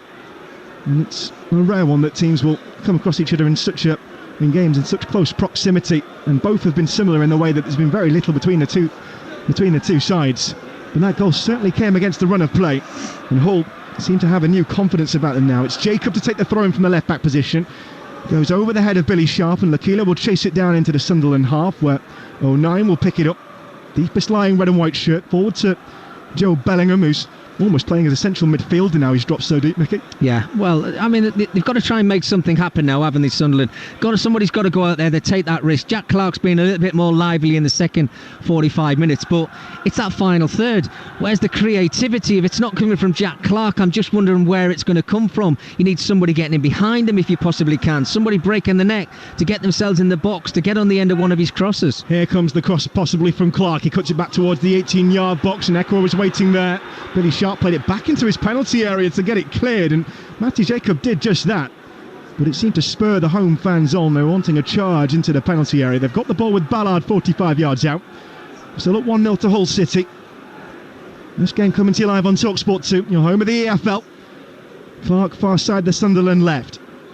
Needs something to change to the Black Cats. Ballard 45 yards out. It's gone back to walking pace again this game. Here's Pritchard, 50 yards out in a central position. It's going to use Neil. Might think about a shot here. He was afforded a bit of room. Instead picks out Clark on the edge of the penalty area. Running it, Louis Coyle. Back to Pritchard. Opens it up onto his right boot, but they saw it coming. Did Hull City. Got bodies in the way. It's cleared towards 09. 45 yards out. As they try to press through the lines once again, it's Neil up towards Pritchard, turns on the edge of the penalty area. Might go towards Clark, goes to cross himself, and it swings into the hands of the goalkeeper. It goes over the head of Lewis Hemir. And Allsop has taken a moment after a couple of minutes of sustained pressure to gather that ball and rest on all fours in his 6-yard box. We have played over 77 minutes here at the Stadium of Light on Talksport 2. It's still Sunderland 0, Hull 1. Well, as poor as the game's been, Cameron, I have to say Liam Rossini is going to be thrilled to pieces, because they've come here, they needed to take the lead in the game, which they've managed to do in the second half. Now they can sit back, and Sunderland have to come up with the answers to get themselves back on level terms. There'd be no rush from any Hull City player now to get the ball down and come out from the back and play quick football. They've just got to sit in there, they've got to do their jobs, and if they can do that, they can come away from the Stadium of Light with 3 points, and this could be a huge win for them. They won't care at the end of this game if that is the result. It's all about performances and just picking up those 3 points and jumping into the playoffs. Well, they've only won one of the last 7 in all competitions, and the last 3 away from home, and they're defending now because it's been picked up by Lewis Hemir. Well, he fancied himself there, he was allowed a bit of room, 40 yards out, turned and drilled the shot, and it had power, and a slight sidestep was all it took, though, from Ryan Allsop to dip down and pick that ball up, and it's back in his safe hands once again. We have had 33 and a half minutes of this second period. Fabio Carvalho's goal, and what a goal it was, by the way. Sweet right-footed volley from the edge of the area from the Liverpool loanee. Here's the one that separates us at the moment. So as it stands, Hull will go into the top 6 at least overnight. Sunderland will remain on the fringes of it. In fact, as it stands, it'll be Hull 6th, Coventry 7th, Sunderland 8th, but it's hardly worth noting because it could be a completely different order by the end of the weekend. Plenty more games to come over the next 3 days on the Talksport network. And don't forget, Carabao Cup semi-finals conclude on Tuesday and Wednesday as well. Can we see Fulham get back into it against Liverpool? Can we see Middlesbrough hold off Chelsea? At the moment, it's Hull who are holding off Sunderland. Black Cats will come forward with a throw-in on halfway. There was a momentary problem for Fabio Carvalho, who went down holding his leg, but he's limped himself back into action now. There's going to be a double change for the home side. I can see Abdullah Bar and Timothy Pembele getting ready to come on, so an attacking midfielder and a full-back. And they've got around 10 minutes of normal time to make a difference. Clark going forward down the left flank for Sunderland in a tangle with Coyle. Referee thought about the free kick and then gives it when there's no advantage forthcoming. And it will be a crossing opportunity from this free kick, which is level with the edge of the penalty area. Yeah, I mean, he had two little bites at it there, Louis Coyle, didn't he? I think the second one where the referee was right over at Rob Jones, blew his whistle. It gives Pritchard another opportunity. He's just drifting across over to that left-hand side for Sunderland. He's got to whip this one in. He's got 5-6 Sunderland players to aim for. This is where you need that quality. When you're behind in a game, you need the quality from Pritchard, but you also need one of those players who are in the 18-yard box to try and get away from their marker. Here comes the free kick, or we thought so. It's just been marched out, the run-up from Alex Pritchard. One-man wall consisting of Fabio Carvalho. Sunderland looking to get back into this game. They trail by a goal to nil. 10 minutes of normal time remaining. Here comes Pritchard, right-footed, flat ball, headed away by Coyle. He's been on the end of everything tonight, and he's got this ball away again. Hume picks it up, back into the penalty area. Almost fell for Ballard. Out towards Pritchard, edge of the penalty area. Flicks it, toe prods off the head of Coyle. This time behind him. Falls in the 18-yard box, and Neil slices it over the bar. And another chance passes Sunderland by. It remains the Black Cats 0, Hull City 1. Yeah, I think all these strikes from Sunderland, Cameron, they're coming from outside of the 18-yard box, and I think that's full credit to the way that Hull City had defended. They're making it hard for Sunderland to get in behind the back three of them. Greaves and Jones, the two centre-halves from Hull City, have been nice and solid whenever they've been called upon. And Louis Coyle's been outstanding. Jacob on the left-hand side's got himself forward when he's got the opportunity, but in 1v1 situations, I don't think he's really had a threat. Defensively, he's been no threat from Sunderland down this right-hand side whatsoever. They're just predictable, Sunderland. They're easy to play against. If you can mark Jack Clark out of the game, you have a real chance of beating Sunderland, and that's a big worry for me, because you need more answers if you're the home side. You've got to ask more questions of Hull City at the back. They're not coming at the moment. 81 minutes gone on Talksport 2. Sunderland 0, Hull City 1. Fabio Carvalho the scorer midway through the second half, and there's been a double change by the way for Sunderland. Jensen Seelt has come off to be replaced at right back by Timothée Pembele, the Frenchman, and Pierre Ekwa, more of a defensive midfielder, has been replaced by an attacking midfielder in Abdullah Bar. What do we make of that, Mickey? Well, I mean, Sealt's really struggled all night, hasn't he? In Bar, he's been left out of the starting 11, so maybe he can prove a point to the manager to say, look, you shouldn't have left me out. Being given an opportunity for the final 9 minutes of the game. Here comes Pritchard, ducked between two orange shirts, opens up the ball to try and find Bar. He's pounced upon. That ball's been won back by Hull City, trying to get out from danger, but Morton will be forced to move it, and move it quickly on Morton, should I say. It was in the centre of the park with Carvalho. Down towards the byline it goes, up towards the running, quickly moving Abdullah Bar. Gets the cross in, it tips behind for a corner. Another corner for Sunderland.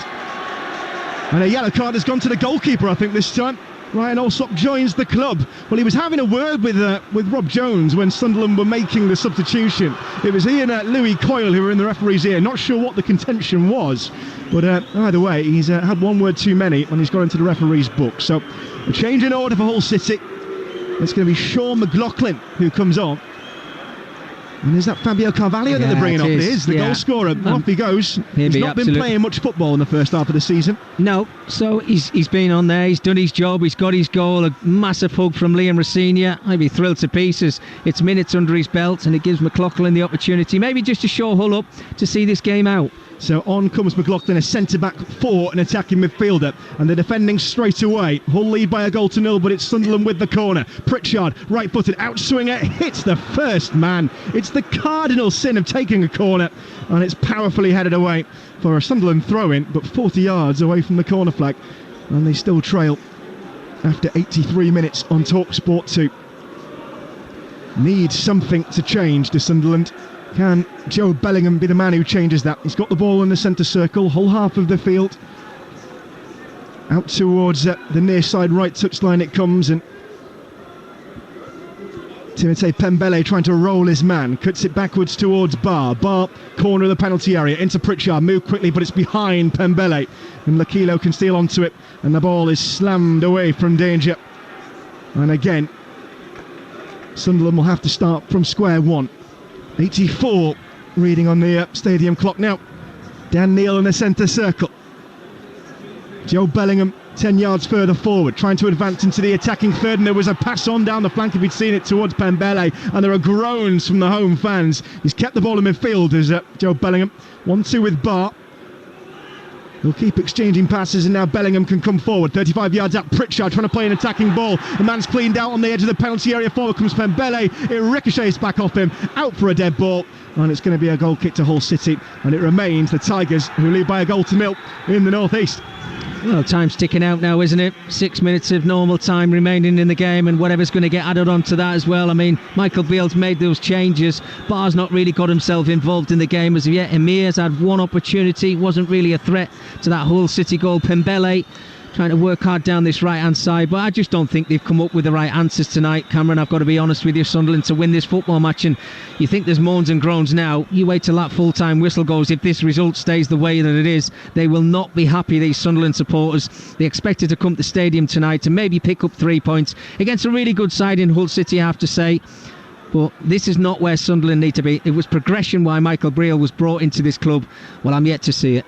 It's a horrible start to the weekend that beckons for Sunderland AFC. They are inside their own half once again, which is where most of their possession has come in times of need, unfortunately. And Neil comes forward over halfway. It's brought down by Hume, and 1-2 with Clark, gets the cross in dangerously, and it's threaded behind by Alfie Jones, and it's the umpteenth Sunderland corner to be taken by Alex Pritchard, and they've varied in quality.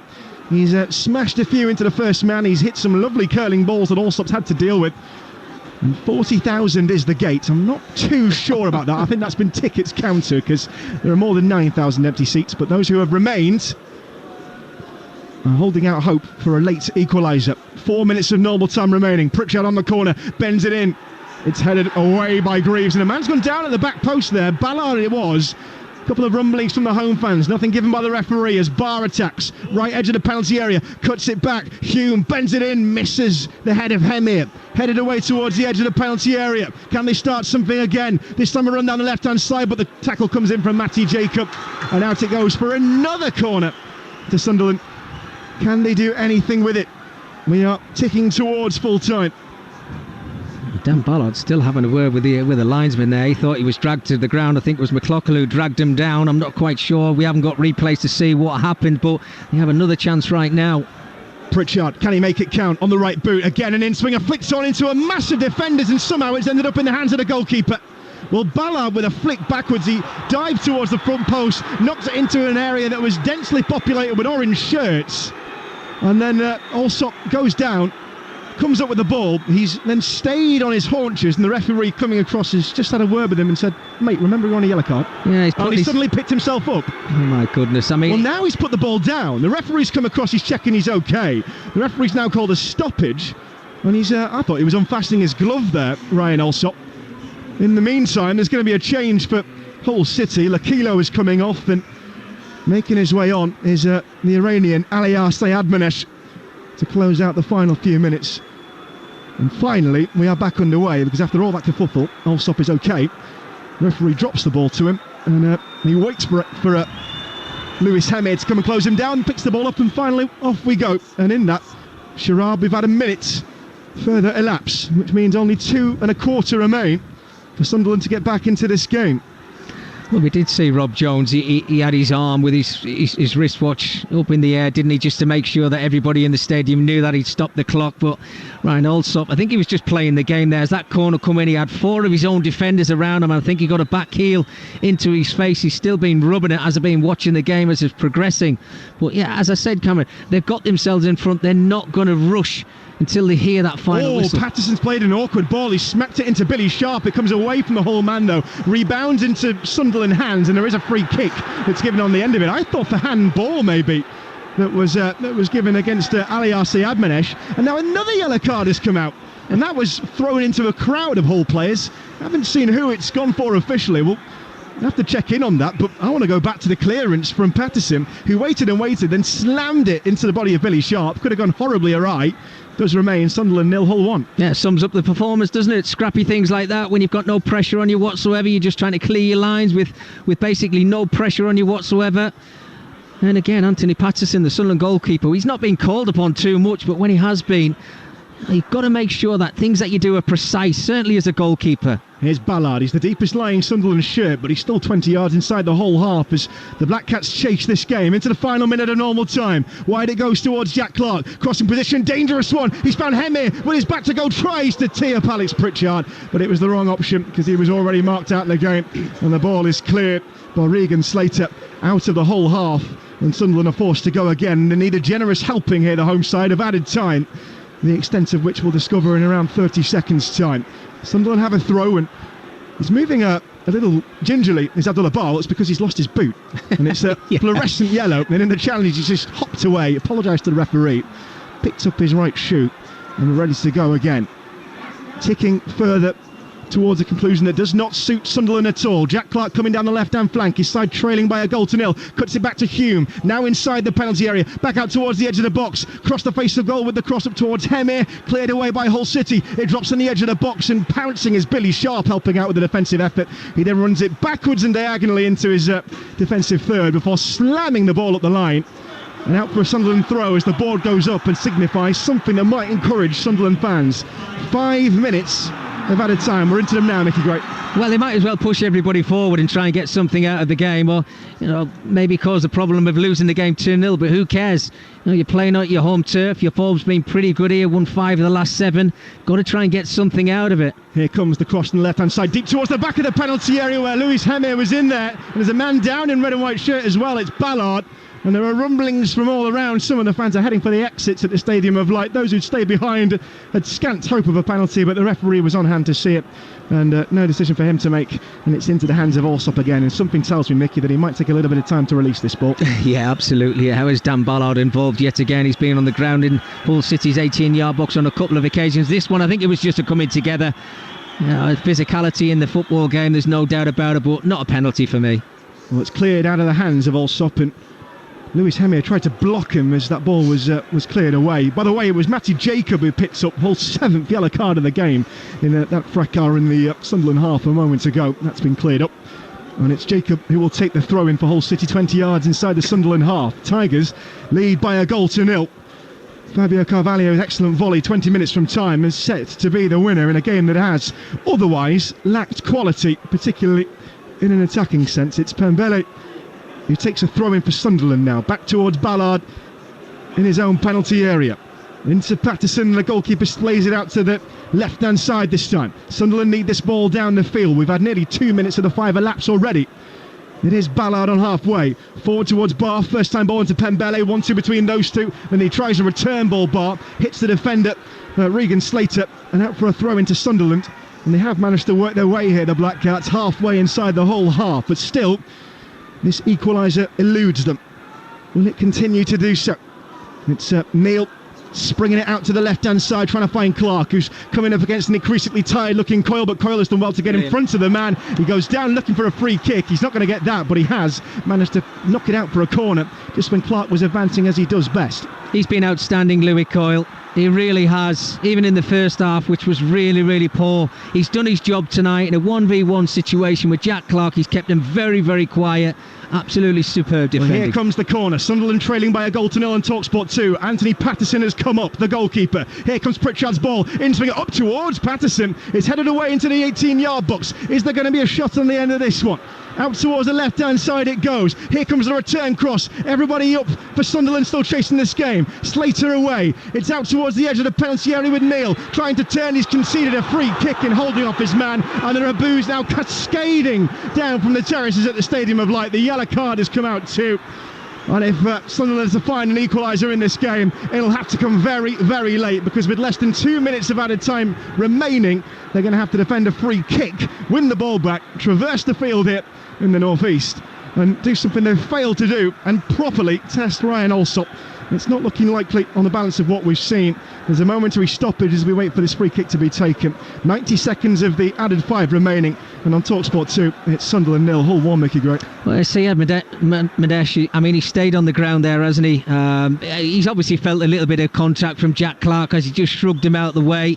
And that was probably the final opportunity that Sunderland were going to get in this game. They worked it really well down the left-hand side. And when it fell to Jack Clarke, he just wanted him to try and work that half a yard. He did that. But Rob Jones was on the spot and he's eventually put Jack Clarke in the book. I mean, how many yellow cards is that for both sides tonight? Long goes the ball. Forward from Ryan Alsop, trying to find a way into the attacking third. It might be largely redundant now. Hull have nearly done enough. We're into the final minute of 5 added. And there's a hurried nature about the bowl out from Patterson towards his defender 09. Long crossfield ball up towards Lewis Hemir. Big ball into the sky is headed away by Greaves. Pritchard is underneath it, tries to turn it in towards the path of Barr, but it's nicked back off him. Forward comes Aliard trying to turn and find a way through into the Sunderland half. Black Cats have won it back. 30 seconds left on the clock. Into added time, deep into it. Clarke coming forward against Coyle. Has to go the running in. Clarke towards the byline, cuts it back and out for a corner it goes. And a brilliant defensive intervention. And this will be the final chance of the game, I hazard a guess. And it remains Sunderland 0, Hull City 1. And if something's going to change, it has to change right now. Well, everybody, Sunderland, I mean, they've got one defender back, and Anthony Patterson again found himself in that 18-yard box. Here it comes. That would be a story.